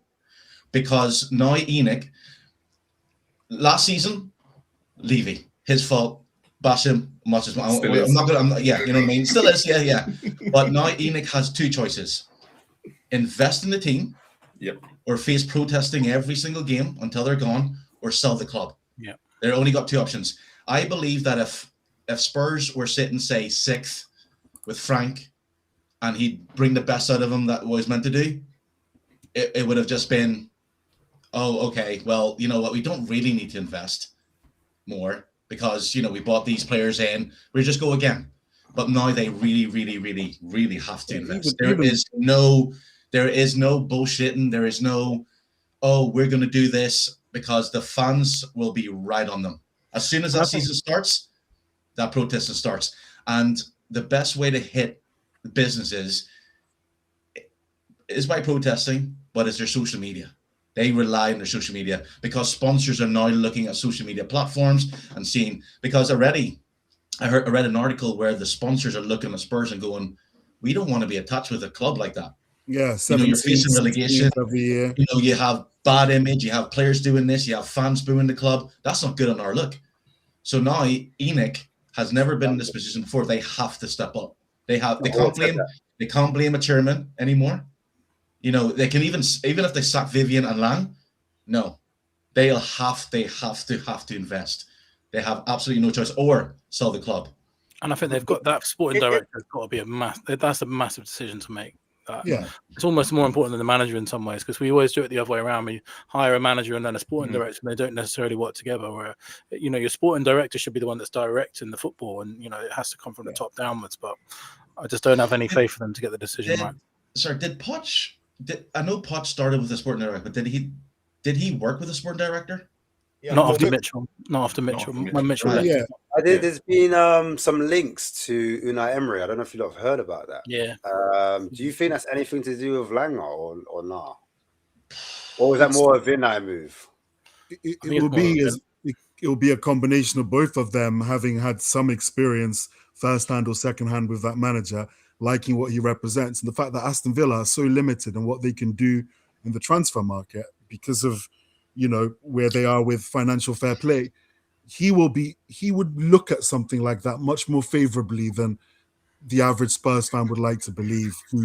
We're in such a kind of. Don't get it twisted. If you're bringing Emery in, then you're just going to be like, well, he's good at bringing players through, like he's done at Aston Villa, so we don't need to invest. No. With Unai needs the investment. He always wants the investment. Yeah, but right. let's not get it twisted. Unai is also the king of getting to a certain point and then bottling it. He did it at Arsenal, he did it at PSG, he did it, and he's done it at Villa. So yeah, so it's not to say it's all on Villa. Here's a question for the whole panel. What about let's put Poch away. Poch doesn't exist. We're looking at managers. What about Michael Carrick? No. For what he's done at Man United. I mean, look what he's done at United. He said no. Yeah, but no. Yeah, but why? For many reasons. He's got Bruno Fernandes. For many reasons. So one is a personal one, right? So Forgiving him. No. My cousin used to play for Arsenal, Chuba Akpom, who plays for Ipswich. He's my cousin, right? So he played under Michael Carrick at Middlesbrough. Yes. So I have a bit of an inside line there on the level of detail. It's okay. He ain't great. Yeah. He's walked into a situation that isn't anything like as turbulent as our situation. It may have looked like it on the surface because they'd come off the back of a terrible season last year. They were in a cycle of underachievement. But we know that they acted quite decisively in the window last year. A lot of the guys we would have liked to have seen come to Spurs were bought by them very quickly, very decisively. And they have some tools. They have some genuine tools there. What Carrick has done is keep it nice and simple. He's managing them in a respectful way. And I have no doubt that he'll get a decent outcome from that at the end of this season. Do I think he's then the guy to put up a league challenge next year or the year after that? I'm not convinced either way. He might be, he might not be. Spurs in a situation right now where we've given the job to a very conventionally solid Premier League manager in Thomas Frank. Whatever we thought of him, or we think of him now, when the appointment was made, he was seen as a safe pair of hands, yeah? The kind of guy who's not going to do anything flamboyant. He's solid. He gets this thing done. We know that he was reduced to nothing by the time he left this club. He's as bad as we've ever seen by the end. That's partly that he was exposed, but it's also what this environment does to managers who aren't elite. And even some of the elite ones end up suffering in that way. We've got to be really careful who we give the next job to, and it's somebody who ticks many, many boxes. Michael Carrick ticks some boxes, and I like that he's an ex-player. I like of ours, and I like a lot of things about him. But we've got a shot of getting this thing right, and we have to get it right with the next full appointment. That is too much like a gamble. He's got to be certified, mate. He's got to be certified. Yeah. Can't bring in any more up and coming. Yeah. The club is in such a mess. It's going to be Poch, isn't it? It's got to be Poch. It's the only one who ticks for the box. I hope you're right. Get the old flame back. Dougie Friedman, I think. Dougie Friedman and then Poch. Yeah, it's director of football is going to be the most key. I think the director of football is going to be more key than the actual. What they're saying, guys, that they're going to keep Langer around. You believe that? Because they're saying it's going to be like a co director. I think his contract runs out in October. There's no chance they will renew it. No chance. But even if they kept him, his focus is on... People put too much focus on Langer. His job is to get under 21s in. Like, the Sousa deal is his deal. And others like that, which either work or not work. He's not the reason why we didn't do the spending we should have done in January. That's not his remit. He made the video, though, Rich. He made the video. I know he's a face of PR. It's a PR. Do you think he sits there and writes that out? They put the gun behind him, innit? They put the gun behind him. We're not making stress purchase. No. Langer's irrelevant to this, right? Well, at the moment, he's our director of football currently. Yes, but the future, we know what his place is in the future structure. We need a new director of football. Me personally, I'd go Ralph Rangnick in that position. He's an excellent director of football. And I like the combination of Ralph Rangnick and Nagelsmann, but Spurs fans are the thing is, you can have the best director of football, but if you don't have a board who believes in his vision, it's pointless. Yeah, but it's all falls on Enoch. Yeah, but Paul Mitchell was a good director of football, and he works on the Poch, and they managed to bring the club to a certain point. But if you look at the Poch players, who was the most expensive signing out of all those players? The ones that Poch bought by himself, the club bought. Who was the most expensive under Poch? Who was the most expensive? Ndombele. But that was a Poch signing because we had no director of football at that point. Right, and so so not that last year. I'm talking about the glory. Was this a song? The glory years. The glory. The glory years. Before the kind. The 2-3 years. Son 20 odd million, weren't it? Yeah. It was Son. Yeah. Because Alderweireld was what, 10? Yeah, he was low. Depends Alderweireld. Yeah, Wanyama was about 15, I think. Wanyama was 15. Was about 15. But Oren, at the time, that was the price people were paying for players, like between the 20 and 40 million pounds. It wasn't expensive. When a Ndombele, Liverpool, 80 million. 80 million. I mean, people got upset because Spurs didn't get Jock Grealish for 50 million or 25 million. What my point is the fact that I just think if Enoch brings Poch back, they're just going to do exactly that. They're bringing him back because they know they can give him. Not the players today will cost up to the best ones. They know they can bring in players for 40 million, 50 million who are young, and we'll go, there you go, Poch. You did it before, do it again. But then that's on Poch. Poch isn't. He has all the cards right now. They clearly want him because the fans are clamoring for him. He's in a strong negotiation position. He needs to sit them down and go, look, guys, fool me once, right?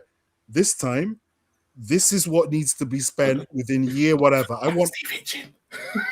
But literally, put it in your contract. Put it in your contract. Make it clear. This is the net spend I'm looking for. If I don't see it in the first year, I can walk. Otherwise, I don't. And they'll just go, okay. Spend is not the problem. It's who we spend it on. Like we spend in line with the top teams now. It's just what we spend it on is a joke. So that's what we need to go to football. But this was my point with Poch. Poch was given one window where he could have anyone he wanted because we had no director of football, and he brought Ndombele, Lo Celso, and Sessegnon, and it was terrible, right? So people need to be very careful what they wish for with this Poch thing. He needs a strong director of football. The thing is, those three footballers were good.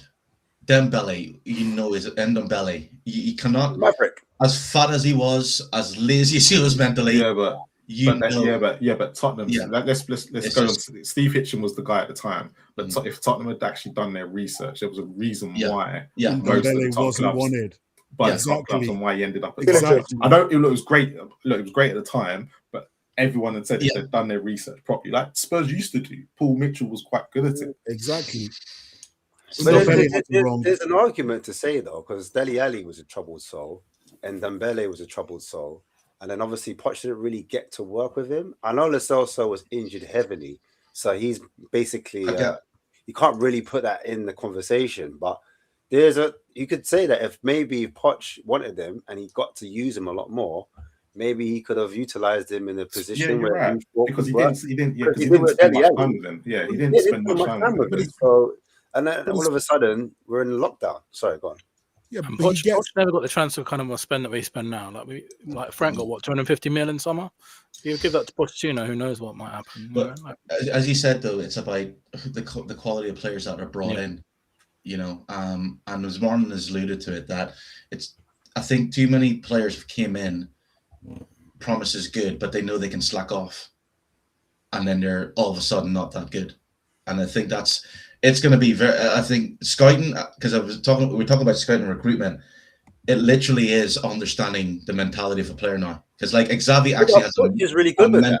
He's really good. Like it's not just the coach alone; it's the player as well. Like Xavi actually has a mindset coach. I think Poch talks about it in the podcast how he said every manager at the moment, every coach, we more or less have the same tactics. We know all the details. We know about the nuances. There's not much difference between us. The difference between all the top coaches is your risk to reward. Like how do you perceive that, and then also how is the psychology of the team? How do you look after players, etc.? And he talks about, I know it sounds a bit woo-wah, but he does talk about that. He just talk about that's when you need to get inside of the players' minds and blah, blah, blah.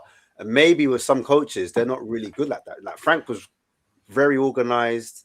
He was pragmatic, meaning he was sensible. But when it came to the psychology and understanding players and also having that risk averse kind of, like, maybe that's what was lacking from him. He was what Not only that, he just had no aura. He had no charisma to manage a big club or to manage big players. So needed a father figure. That's what players need. Like. They need a father figure. Poch is very good at that as well. And Andy, Thomas Frank used to be a school teacher, right? So you know that he will have the abilities, the skills to be able to, some emotional intelligence, right? He will have that. The problem he had at Spurs is, like you've all said, the lights were too bright. The lights were too bright. The club was too big. It's really that simple. Some people cannot respond well to those kind of increased scrutiny. No one cared about his Brentford press conferences. No one asked him any follow-up questions. At Spurs, people wanted to know about the injuries. They wanted to know about, the relationship with the fans. They wanted to know about the rotation and how he managed 3 games in a week. He couldn't handle those elements. But I have no doubt he'll go somewhere else and do fine. Yeah, managing a big club is not for everybody. Yeah, that's the thing. Pochettino, to be fair, he did make the jump from Southampton to Spurs. Yeah. But you have Potter from Brighton to Chelsea. You have Hodgson when he went to Liverpool. There's loads of examples of managers, like you say, the Brights were just too light for them. Too bright. Too much. And Poch, when he came, to be fair, he got rid of all the characters that weren't on board with him. And that's what you need to do. Like Arteta did the same at Arsenal, and Frank never really got the chance to do that. So that's it. He didn't have because, when Frank walked into that dressing room, he walked into a full squad who didn't want him there in the first place. They all wanted Andre. Every player, every player that was interviewed after Europa League. You're not my real dad. Yeah, that's what they wanted, and it's.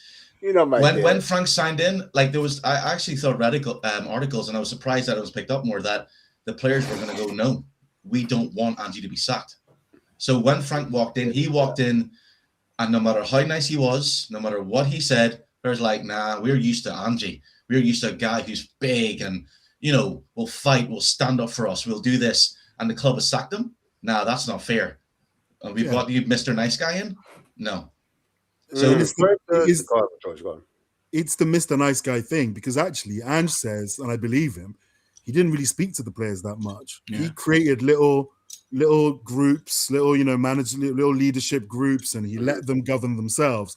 But when he did speak, he spoke with authority, with clarity. He was an inspirational speaker, right? We've seen the video footage of 1 or 2 of these team talks, and they are, they get me going, so they work. Thomas Frank is somebody who just wasn't comfortable in his own skin at a big club. He was constantly pandering to the big name individuals. He was, he was that person. He just wasn't comfortable in his own skin. And I don't think that he was ever empowered by anybody. The fans didn't empower him. The hierarchy didn't empower him.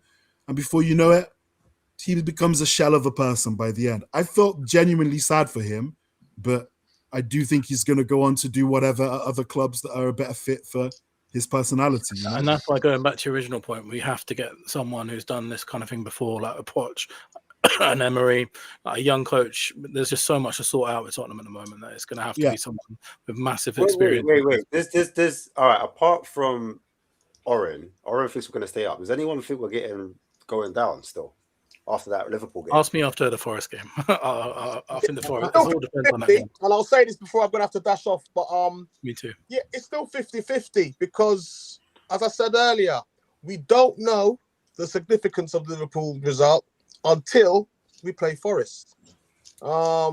So yeah, it's still very much 50-50. All right. So if we get battered, so imagine like we play Atletico and they beat us, I don't know, 2-0, but it's just a horrendous performance. Are you looking at Tudor different?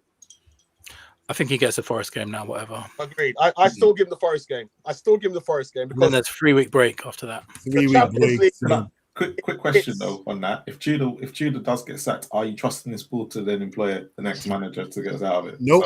So is there any point in sacking him? Nope. I mean, Why you asking questions, man? Well, I think I like you. like here. I got a dash. So listen, blessings to you all. Big up Billy. Big up Pies. There is. You can get lucky, right? We saw it with terrible appointment of Santini. Martin Yall just happened to be in the building, ends up being decent. We saw Spurs aggressively go for Van Gaal, not get Van Gaal, settle for Poch, ends up being our best manager for many years. Spurs have got a history of just stumbling across the right solution. So there's only so many times you can keep getting it wrong. Tudor, wrong. Thomas Frank, wrong. The next one, they may just stumble across the right guy. That's my only hope at this point. Right? So you agree then that with Spurs, when we stumble across something good, it's got to be a bad start. We can't have a good beginning like we normally do. We got a bad start. I do agree with that because Poch started off quite badly, and so did Martin Yall. Martin Yall was the last manager to lose three of his first games. Yeah. You're right. But off the air, Tudor sideways though. You don't want him. I'm not going to do it on the air, but off the air, I'm going to tell you why Martin Yall's never going to manage another team in this country again. True story. Off the air. Sorry, we can't bring that to you guys. Sorry, guys. Must be bad. I don't want a lawsuit. We were going to record it with our phones. Yeah, say that again. Milk the hell out of it. All right. Let's entire stream going on at Spurs King TV. Let's do this face to face then. When I'll pad you guys down. There'll be trackers, there'll be mics everywhere. And then if worse comes to the worst, Marlon will just like give code words and then we'll just elaborate the whole thing and make up our own stories anyway. I ain't no snitch, man. Mama never raised no snitch. That's what Twitter does. Guys, I've got to run, man. But it was good, man. I enjoyed that. No, good. No, thanks for coming on this play. Man. Anytime, man. Always up for it. Yeah. Cool. All right. Yeah, see you later. Right. Take care. So the last three. Yeah, I'm liking this. We start the show. That is good. Yeah. So Real Madrid or Atletico Madrid. What do you think? Coming on. I'm joking. No. I watched that Sabbath today, so I know what he's going to say. I didn't. Yeah, you got to fill me in, man. I don't know what happens. You got box. I'm only joking. I'm only ranting. So Atletico. That last game that we played, boy, lots of slips. But look, for me, decision making. Do you understand? I understand the pictures where it happened to Barcelona, so it's not just Tottenham. Yeah, there's evidence before that. But I just think when confidence leaves you at that particular moment, you heard that Van der Ven said it. He's like, we couldn't get a break. It's not like we had one loss, two loss. It was like loss after loss. And like, it takes a toll on you. They're human beings at the end of the day. So I know how it is when you're playing football and you've just got zero confidence. Like a first touch, which is you don't normally think about it. It's like that's when you're confident, it's automatic. But when you're under the cosh, when you're under pressure, when things haven't been going right, like the will is beneath you, and your first touch, like your foot feels like lead, and you're overthinking. You're no longer doing things instinctively. And so that goal went in. It was like, typical. You know what I'm saying? And Kinsky, geez, like imagine he's been laughing on the sidelines. I saw him. I saw you. I saw him busting up on the sidelines, and he wasn't happy with Thomas Frank, and rightly so, because he wasn't getting his chance. So when he did get his chance, obviously this has happened. And do you not think it was right for him, real quick? I know it's a bit of a backward statement, but do you think Tudor was right to protect him and take him off, or do you think he should have kept him on until halftime at least? No, here's the thing about that. I think it was a bad decision to start him in the first place. If he, it's not like he was bedded in. It wasn't like he was playing in Crystal Palace, Liverpool, or whatever, and then straight in. Hasn't played since October. The only thing, I think hindsight's the one thing. I think what he tried to do, and this is how I saw it, the reason why he thought to give him that chance is to go, actually, I've seen Vicario. I've seen him in the last few weeks. Here's a big game. I trust you. Gave him trust. I hear Yeah, it. the thing is, though, And that's going to give you confidence because it's not just a small game. He's giving him the big game.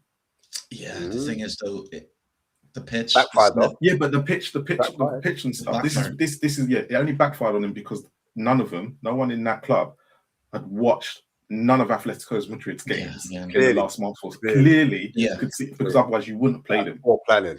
Or you just tell him go long.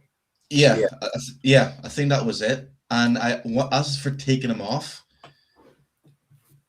there was a clip of a fan video showing Romero running over to Tudor after the third goal. Get him off. And then Tudor then turns to the bench and then calls for Vicario. So I think Romero went, take him off. Because it was because the first goal get away with, second goal can get away because they're both slips, they're both terrible slips. The third goal, it's not a slip, that is down to him and his feet. His confidence was shot because the second goal goes in and it's not his fault. The second goal has nothing to do with him. It's actually but his first few shots at his goal have both gone in, and he's like, here we go. And then he goes and does that for the third goal.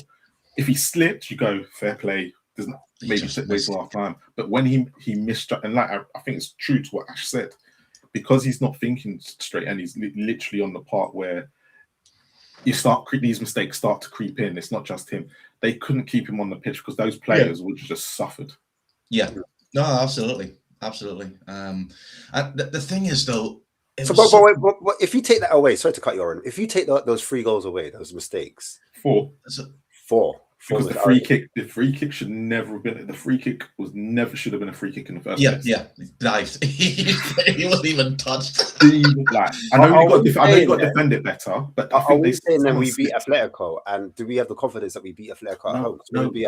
So the problem is Atletico go and then make the mistake for our second goal. So you it's probably 1-1 on a proper pitch.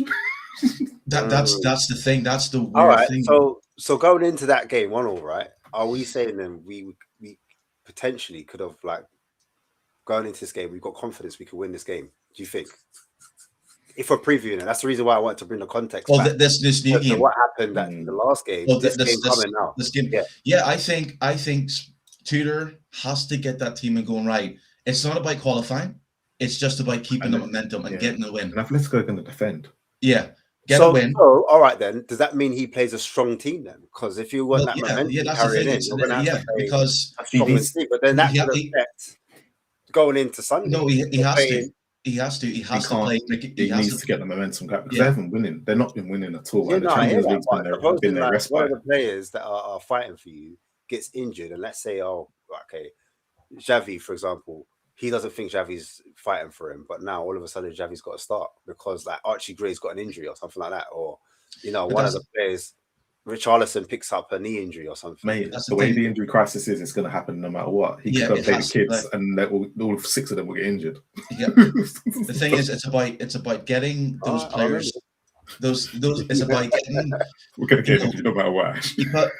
Well, he'll have to play Romero and Van de Ven because they probably have a contract. They have to play Champions League games, so they're both going back in. But I just think he has to get that. No, they'll need to play for fitness because they haven't really played as well. Yeah, okay, fitness. Oh, Richarlison's suspended, so there you go. There you go. So I think it's setting that mindset, and Tudor has to do what he did: play simple, no fancy. And I think that's why Xavi, because when Xavi came on, he was trying to do back tricks and all and loses the ball. And then what he did, he went simple. He simplified his game and went, I'm not going to do that anymore. Because everyone was judging him on that first 10 minutes where he came on. And actually, if you look at the last 10 minutes, he actually kept everything simple. And actually, the goal came from, we were taking shots beforehand, but it came from literally just us going, let's keep this as simple as possible. We won the battle. It was a battle goal. We didn't create something. It was something up in the air. Mwani of all people. All right, so answer me this, guys. Who do you think the starting lineup's going to be then? Now that we know Richarlison is suspended, there's Mickey get to play? Is he suspended as well? No, he's back. Yes, but Mickey's back. So does Mickey start then? And who's he start alongside? Atletico. I think he'll go free. I think it'll be Danso, Mickey, and Romero. It's Champions League. Yeah, it's the Champions League. I think he'll go back to 4 for the Premier League. Right. Okay. Okay. So, bro, why would you change for a free from champs and then go back to the 4? Wouldn't you want to try and keep some consistency and keep the rhythm? I think what he's trying to do, for the first game. Yeah. No? So what I think he's trying to, because like you all said, he's trying to work out this team, and he needs to be able to, like we've all said, he needs to be able to change things up when and in-game management and change things when he can. Because at the moment, unfortunately for us, the players that he's got available to him are all our defenders. No, I hear that, but weird weird question though. Weird thought. Do you think he's fighting for like just keep Spurs in the league, or do you think he's fighting long term that he might think he has a chance in staying in the job? No, because the contract stated that no matter what happens, he's not signing. I think what he's trying to do is trying to do a good enough job at Tottenham. If he keeps us up, to other clubs in the Premier League, I kept Tottenham up. A bit like Vitor Pereira, where you come in, he kept Wolves up. Nottingham Forest are now trusting him. Okay, because this whole thing about they've got to know the Premier League, they've got to know the Premier League. Well, everyone who wants Harry Redknapp, he got QPR. Last time he was in the Premier League, QPR got relegated. Sam Allardyce, relegated. Tony Pulis. I don't remember what happened with Tony Pulis, actually. I don't know what happened to him in his last job, but these managers are known for saving Premier League clubs. I've not saved Premier League clubs. Yeah. So it's about the appointment and who you bring into the club. So it could be a case of if he saves Tottenham, people are going to look at him differently and go, actually, that is a basket case of a club. Yes, you lost your first 4 games, but what if he goes, like you said, if he goes on now and he goes on a run? Just a run. Yeah. I think Danzo as well. I think Danzo might not be fully fit enough, so he might be forced. Because Danzo was limp, and both of those. I don't think he's fully fit. Yeah, both Anradi Dragusin. Yes, he played well, but you can tell there's more sharpness because he is. You might be correct, actually. I think he might go with the 4. He might go with the 4, and again, that's a situation he's forced into. And it's like I said, like play Polina and just be he's a destroyer. But remember, he's got this concussion, so he might not be available for that. When's the 10 days?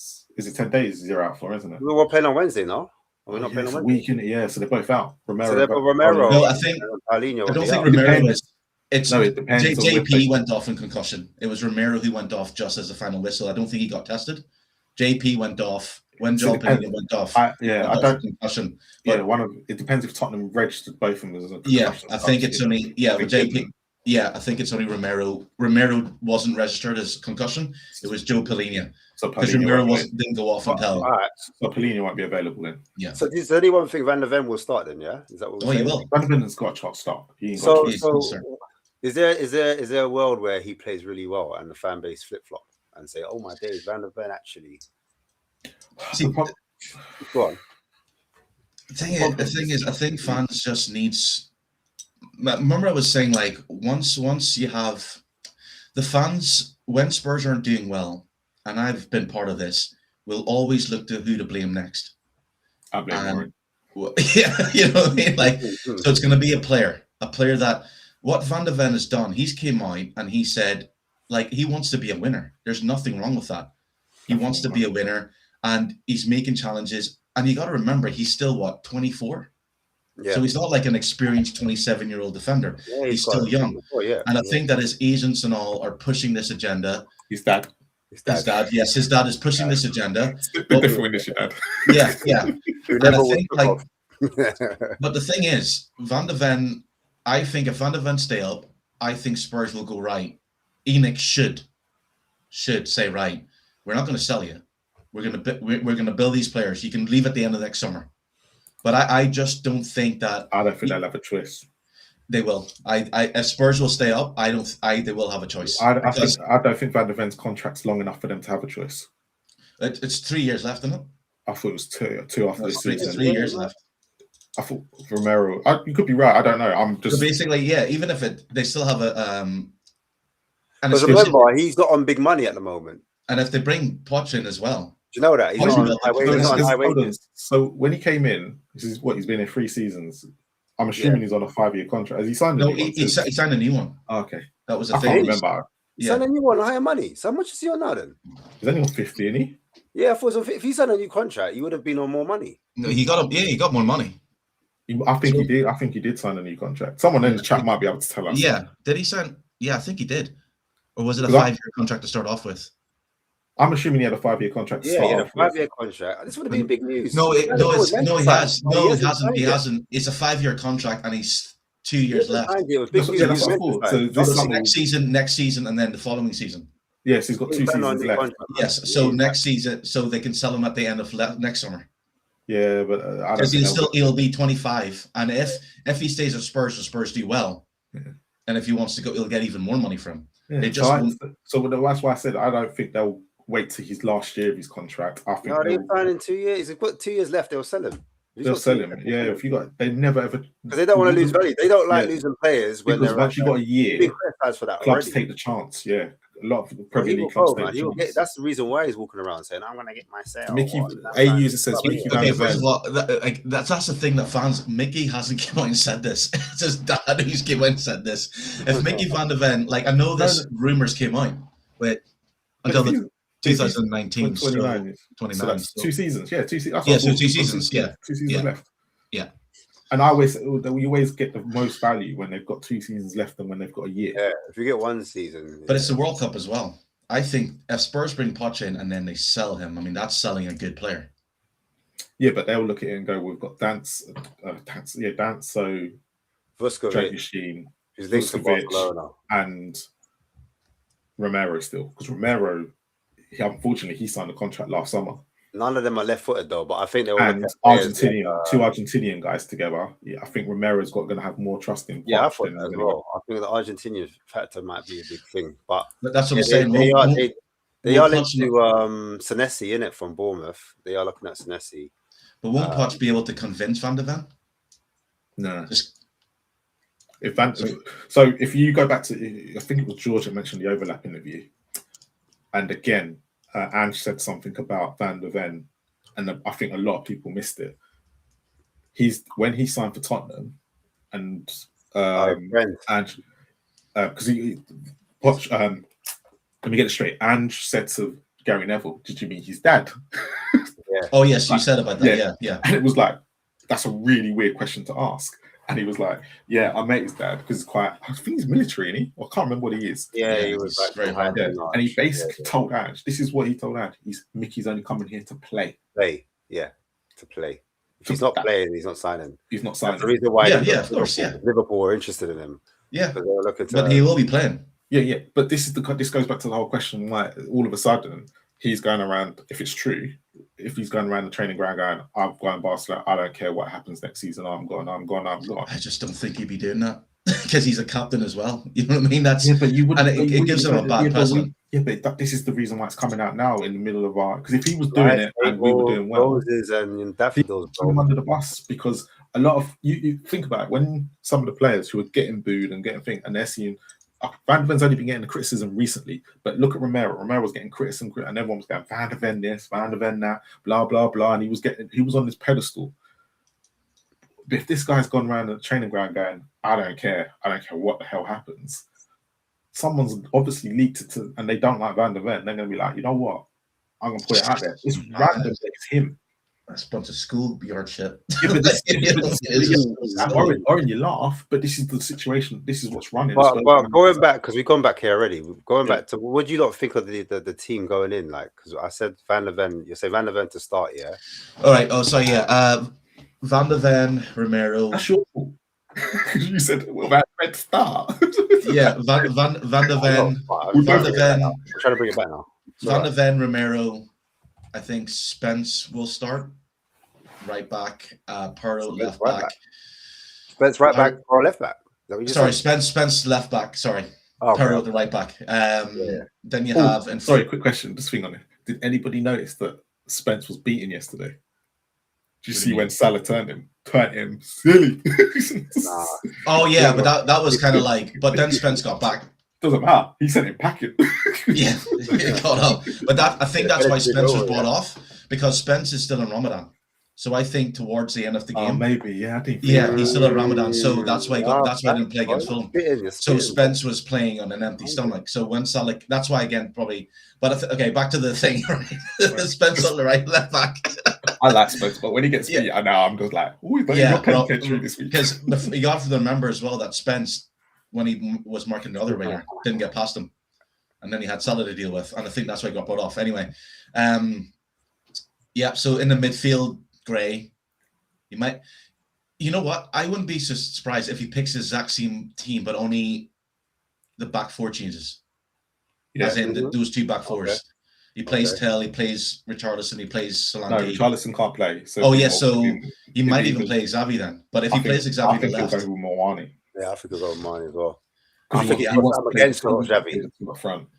To front, but then why does he play Tell? Because Tell is a striker as well, and he's playing him on the left. Because Tell's not very... Compared to how he plays on the left and right, Tell's a better winger than he is a forward. I think physicality, back to goal, Tell not as strong as the Premier League football is not for him, or a do you know what I'm saying? Like, for all the faults that Moani has, he does hold the ball up quite well when he can. If you go long, you've got more chance of Moani holding it up than Tell. Here's the thing, though.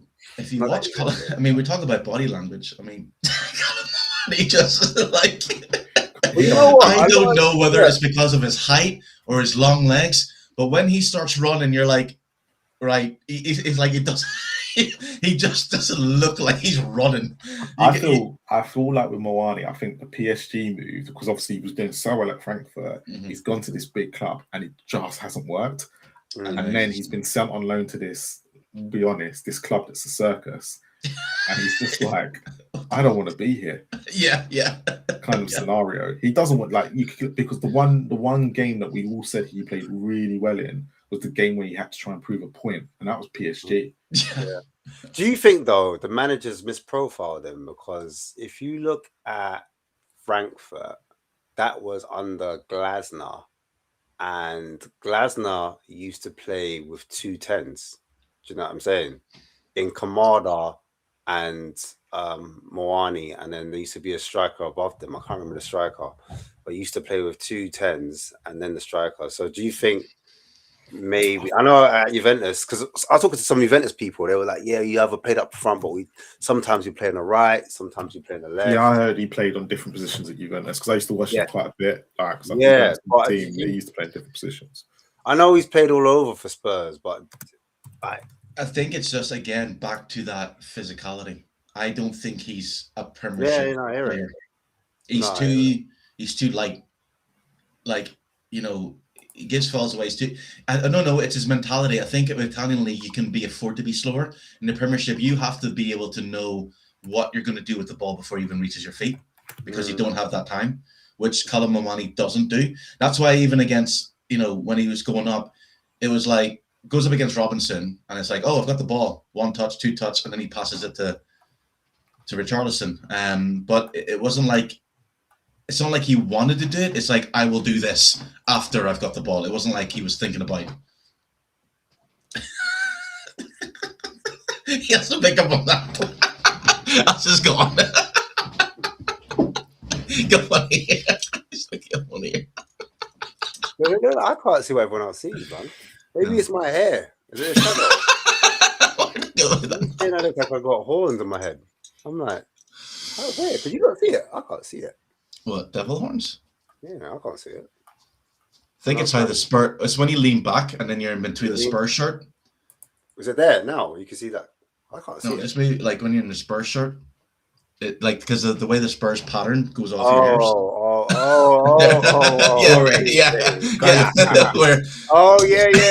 You see it. The sleeves of the Spurs shirt. No, because they said it for a couple of weeks. That was actually. It's right. What's going on here? We're talking about some news. The guy you're thinking about for Frankfurt, by the way, is he named Bore? Colombian. You see, it's 3 Kamada, Moani, and Bore. Colombian played up front. Okay. Cool. Yeah. Just checking. But all right, so we reckon that Solanke starts up top with Moani and up on the 2. With Moani and Till, yeah. Till on the left, and then on the right. Who's on the right? So probably a bit Conor Gallagher again. Conor Gallagher. If he's available. If he's available, yeah. Do you think he was really ill, or do you think he like? No, he was ill. He was ill, yeah. Yeah, Conor Gallagher. I get why he's been slated, but again, he hasn't He hasn't He's came been into the stayed team. because no one wants him. No one wanted him here. That's the thing. I know, but it's like Chelsea boy.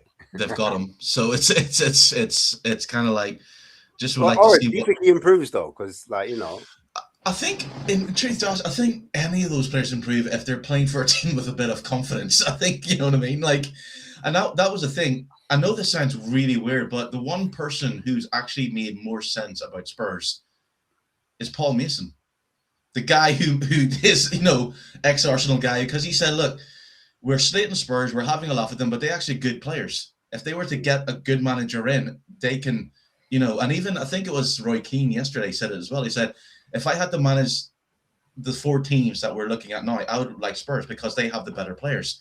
They just have to get those players a bit of confidence and a bit of form. And again, Roy Keane and all the panel were praising, just keep it simple. No tactics, no board, just because that's what messed Frank up. Every time you look at Frank, he had his little board out, wanted you to do this and do that. Players like, man, what the fuck? I think we don't have 4 passers in our team, players that can pass the ball forward. Exactly. So basically, keep it simple. Because I read a stat that in the top 100 players, we've only got 1 player in terms of progressive passes or forward passes. We've only got 1 player, and that 1 player is Romero. The rest. Is it true? Is it true though? There's a stat. The last 2 games, it's yesterday and Atletico Madrid, Tottenham have passed it forward more times in those 2 games than we have all season. Jeez. Tudor. Yeah. The Tudor effect. So I don't know if I heard that today. But someone, I think I've heard they've run more. They've run more. And they've run. They've run more. Yeah. But again, it is against Atletico. How it worked was because they were pumping the ball up long, playing direct. They weren't trying to play intricate. Yeah, it was just, and again, Spurs in the second half, like I said, it was an odd match. But again, you have the bottom line is, and I've said it from the start, all Tudor needs to do is just keep it simple. Nice and simple. No, even in training, just keep it simple. No time to give them information and tactic. And even that's the one thing Van de Ven said to Gary Neville was like, with Frank, it's all about we go through technical plays, we go through this. With Angie, it was just play. We've set this up, just you play football, play. Who lost more games, Frank or Ange? Frank lost more games than Ange. Yeah. Which is bizarre. For sure. I think so, yeah. Because it compared this last season, they conceded Angie's last season to this season, and Frank has lost more games and have scored less goals and conceded more goals. And Frank was you got to remember up until if you're comparing it from when Frank started to when he got sacked. No, I'm just in general. I'm talking about last season versus. I know you're doing first season to first season, but I'm saying no. If you talk about last season, so last year, and you talk about to the point of how many games we played, you got to remember we hadn't lost. It was the last chunk of the season now where we lost everyone. We lost every single game, so possibility that Frank lost more games.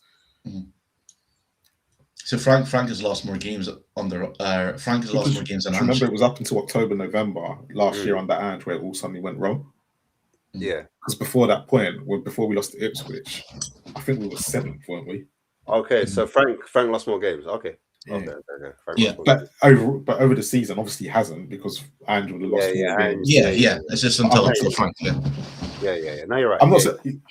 I don't know. I'm just saying it does make sense. No, that makes sense. That makes sense. I think, and the difference was when the team was losing games, they were still fighting because Angie were like, I'd rather lose 4-0 or 4-1 or 4-2. Oh no, which the fans. What fight did you see? No, that's what the impression that it was given because even Angie was coming out and saying we've got this, that fighting as in like the players were still trying to score goals.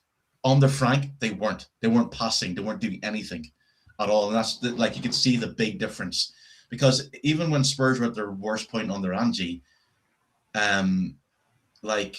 there was still a lot of fans who were supporting Angie and supporting the club, whereas when Frank got sacked, no fan was supporting him. There was never any Spurs fans singing, to Angie, you're getting sacked in the morning. That was down to the football that everyone had seen in the first 10 games. Yes, I know that, but I'm still saying this.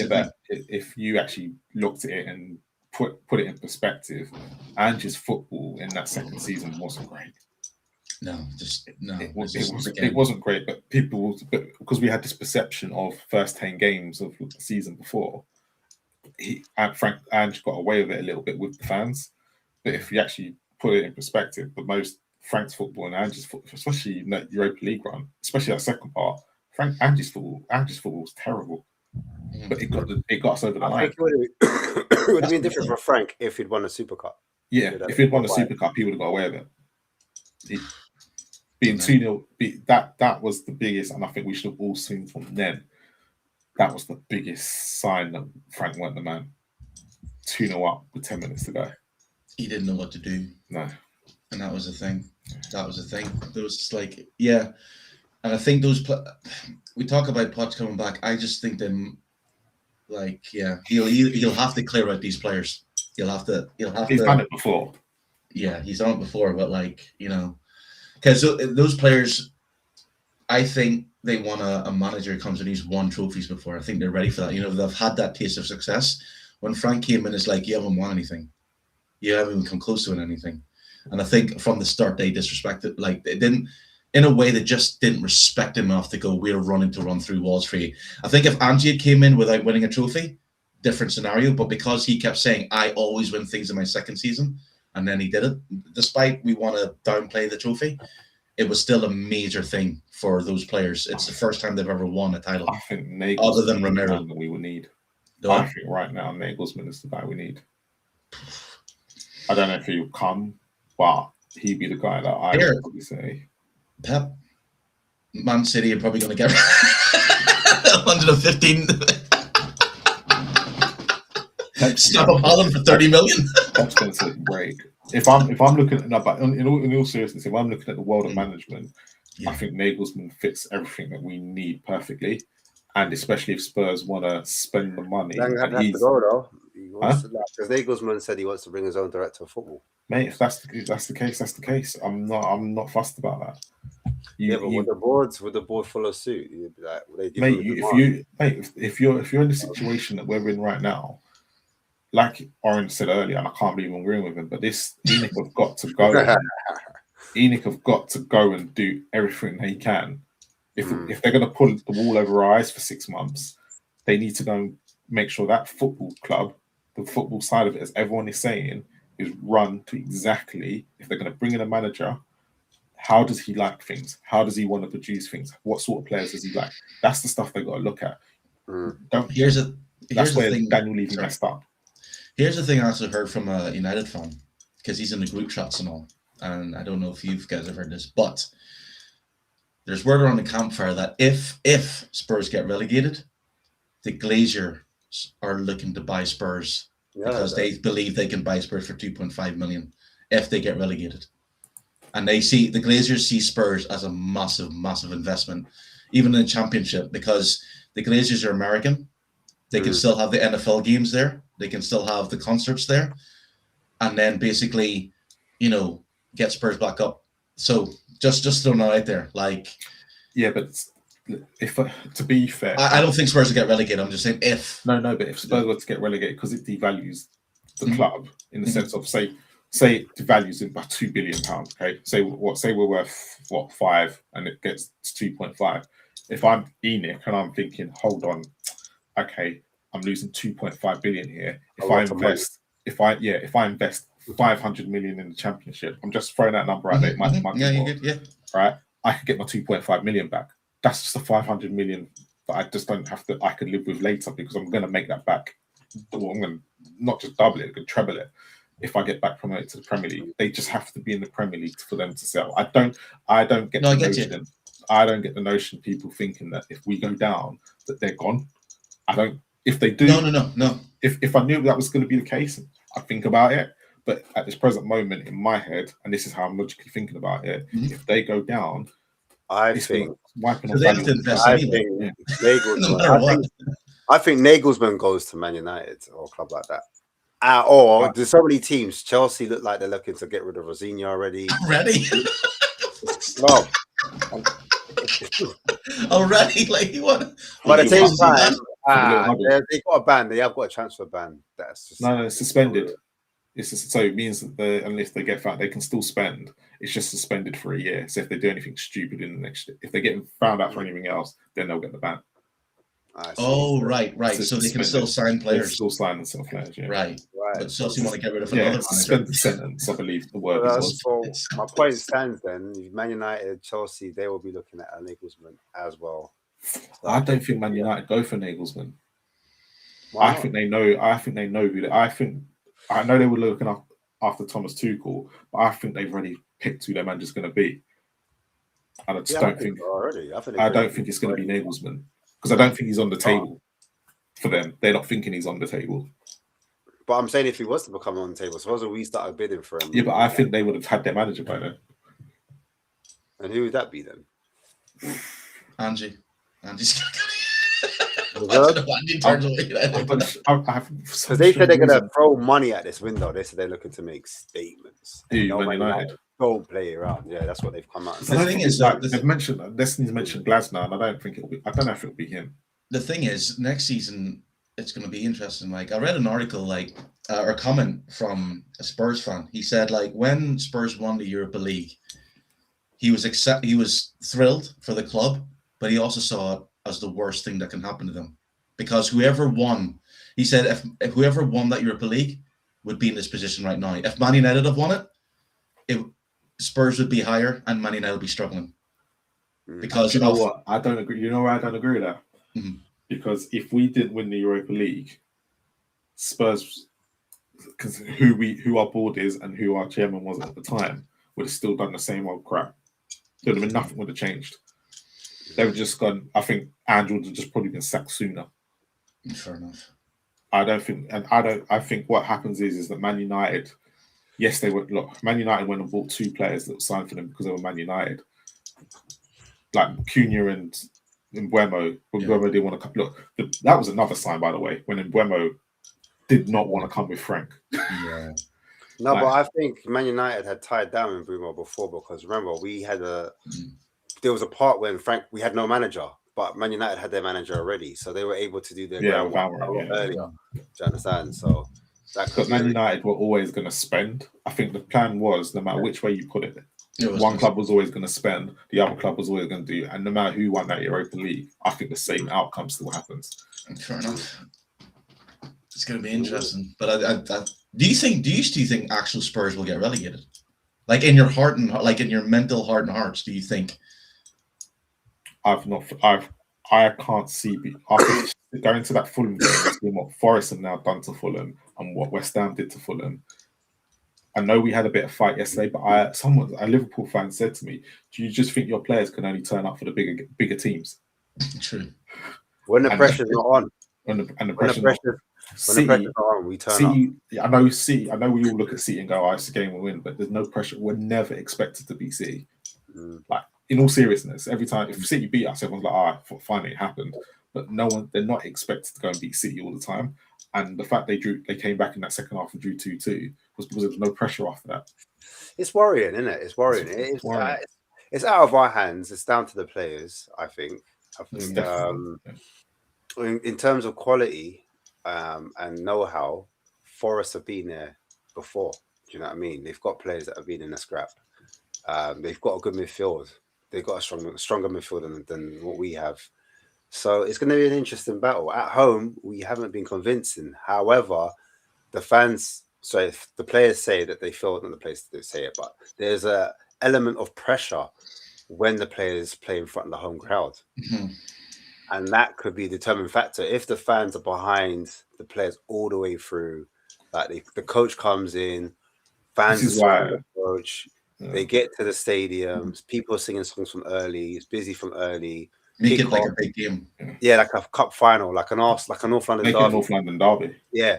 We go down, but we're still singing, we're still getting behind them. That's what's the ammo, then there's a possibility we get a result there at our home ground, that possibly a win, and then we win it, And then we can stay up. It's still very difficult for change for Tottenham because right now you have to make a decision, and 90% of the people, 90% of the Spurs fans do not want to see us get relegated.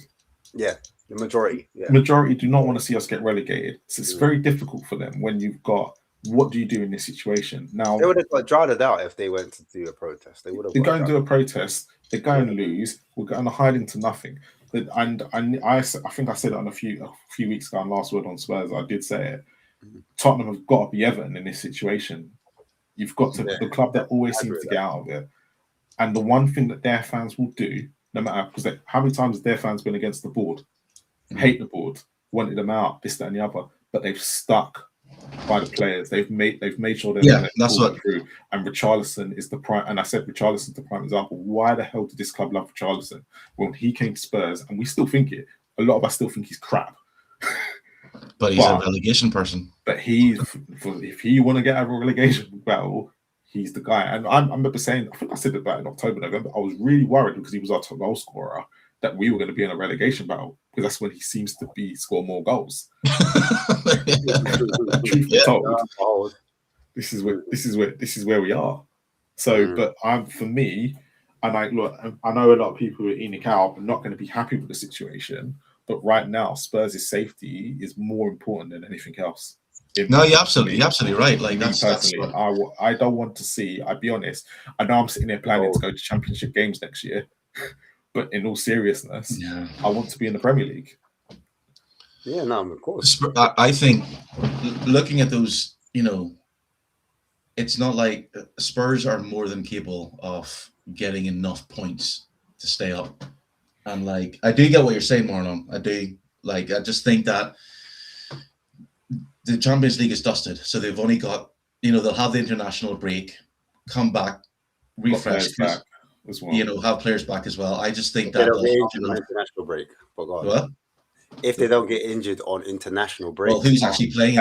Most of them so crap this season. They're not playing for their country. Romero, maybe Van de Ven, but that's it. Like, you know what I mean? So I just think that Scario might get picked. And the thing is, though, it's like, if Spurs stay up, I think Spurs will stay up, but it's a major rebuild. Like, a new keeper has to be signed. I don't think. There's a lot of things need fixed. But it's the World Cup as well, so it's going to make it even more difficult because it's how you're going to speak to agents. And by the way, that's speaking about keepers. That's why it's so important. Manchester United's best signing that they made was the goalkeeper. Yeah, that's made a difference. Yeah, 100%. You need a goalkeeper.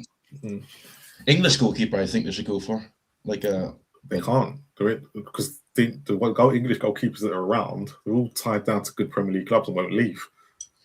Jordan Pickford is probably the only one, but at the moment, they're better than Spurs. Ramsdale isn't Ramsdale playing? Who does he play for? Newcastle. I thought Henderson we were looking at him. Was it Henderson? What's his name? The guy from Crystal Palace, Henderson. Yeah. I'd love to get him, but I just don't think he leaves Palace for us right now. I'd love him. I think he's a great goalkeeper. We put down an offer to Palace.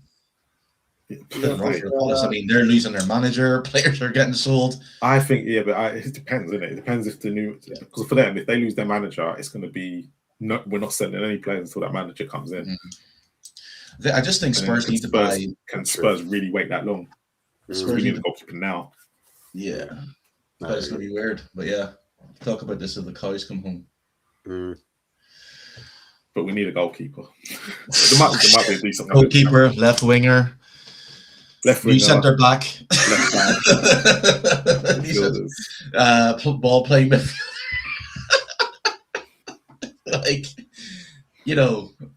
It's a major kind of like recruitment and who do you get in? But it's going to be interesting. Like I said, City's going to get deduction and those players are going to be for cheap. Where are you getting City getting this? City ain't getting no deduction. Okay. Wait, City take a deduction this season and last season. That's why they ain't played well. It's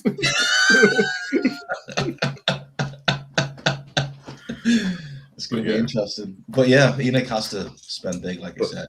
I'm hoping that this week's probably our best week ever. I really am hoping for a win on Wednesday Yeah, and hopefully we can. I think. Do you know what? If you, as weirdly as it sounds, just don't lose to Forest. That's it. That's what it's going to be. I truly believe that it's about winning when you can and not losing. From now until the end of the season, just don't lose. Don't lose. And our April fixtures. I had it up here. Sorry. Yeah, our April fixtures. To be fair, out of the 3 teams, we've got the most. Right. Yeah, like it's after Nottingham Forest. So when Spurs come back, they're at Sunderland away. Yeah. Which Sunderland are declining. Against Brighton at home. They've got Wolves away to Molyneux. That would be a tricky game. That's always is. Yeah. They've got Aston Villa away. And Aston Villa are declining. Unai Emery's special at the end of every season. Yeah. You've got Leeds. Spurs last year, didn't he? Yeah, we got Leeds. Spurs got Leeds at home. And then Chelsea away. But even now, Chelsea, like... And then the last game is against Everton at Tottenham Hotspur Stadium.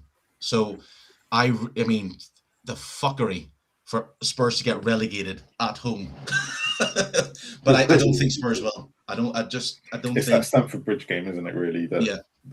It's the one, if they're going to get relegated, Chelsea will do everything in their power. Yeah. Then again, Chelsea aren't playing. I mean, who does...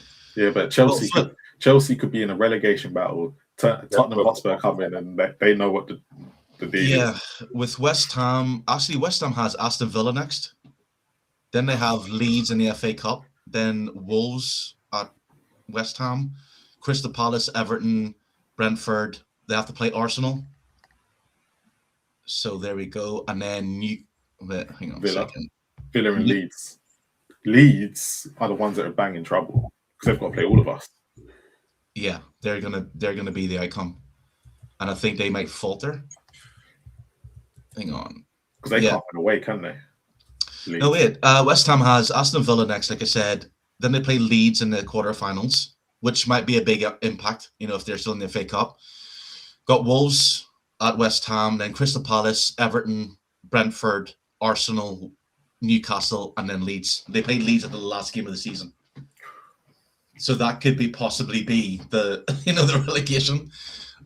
Burnley are down, are they really? So it's the fight, and then Nottingham Forest. Who did Forest have? Nottingham Forest. Fucking looking at relegation teams to see. I never thought we'd do that.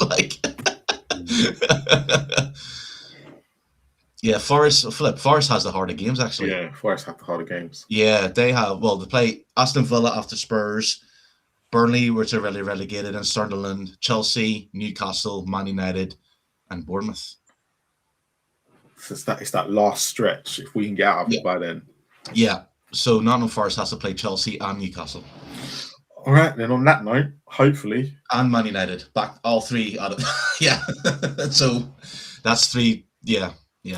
On that note, thank you for everyone that's tuned in tonight. Yes. Yeah. It's been a pleasure. Thank you to Billy T, George, and Pipes for coming and joining us tonight.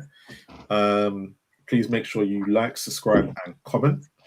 Anyone that is going to the game against Nottingham Forest, please go join CFT and everyone else that's Spurs flags and song sheet of making sure that these players know we're behind them. Mm-hmm. One thing that we need. Anything else to add?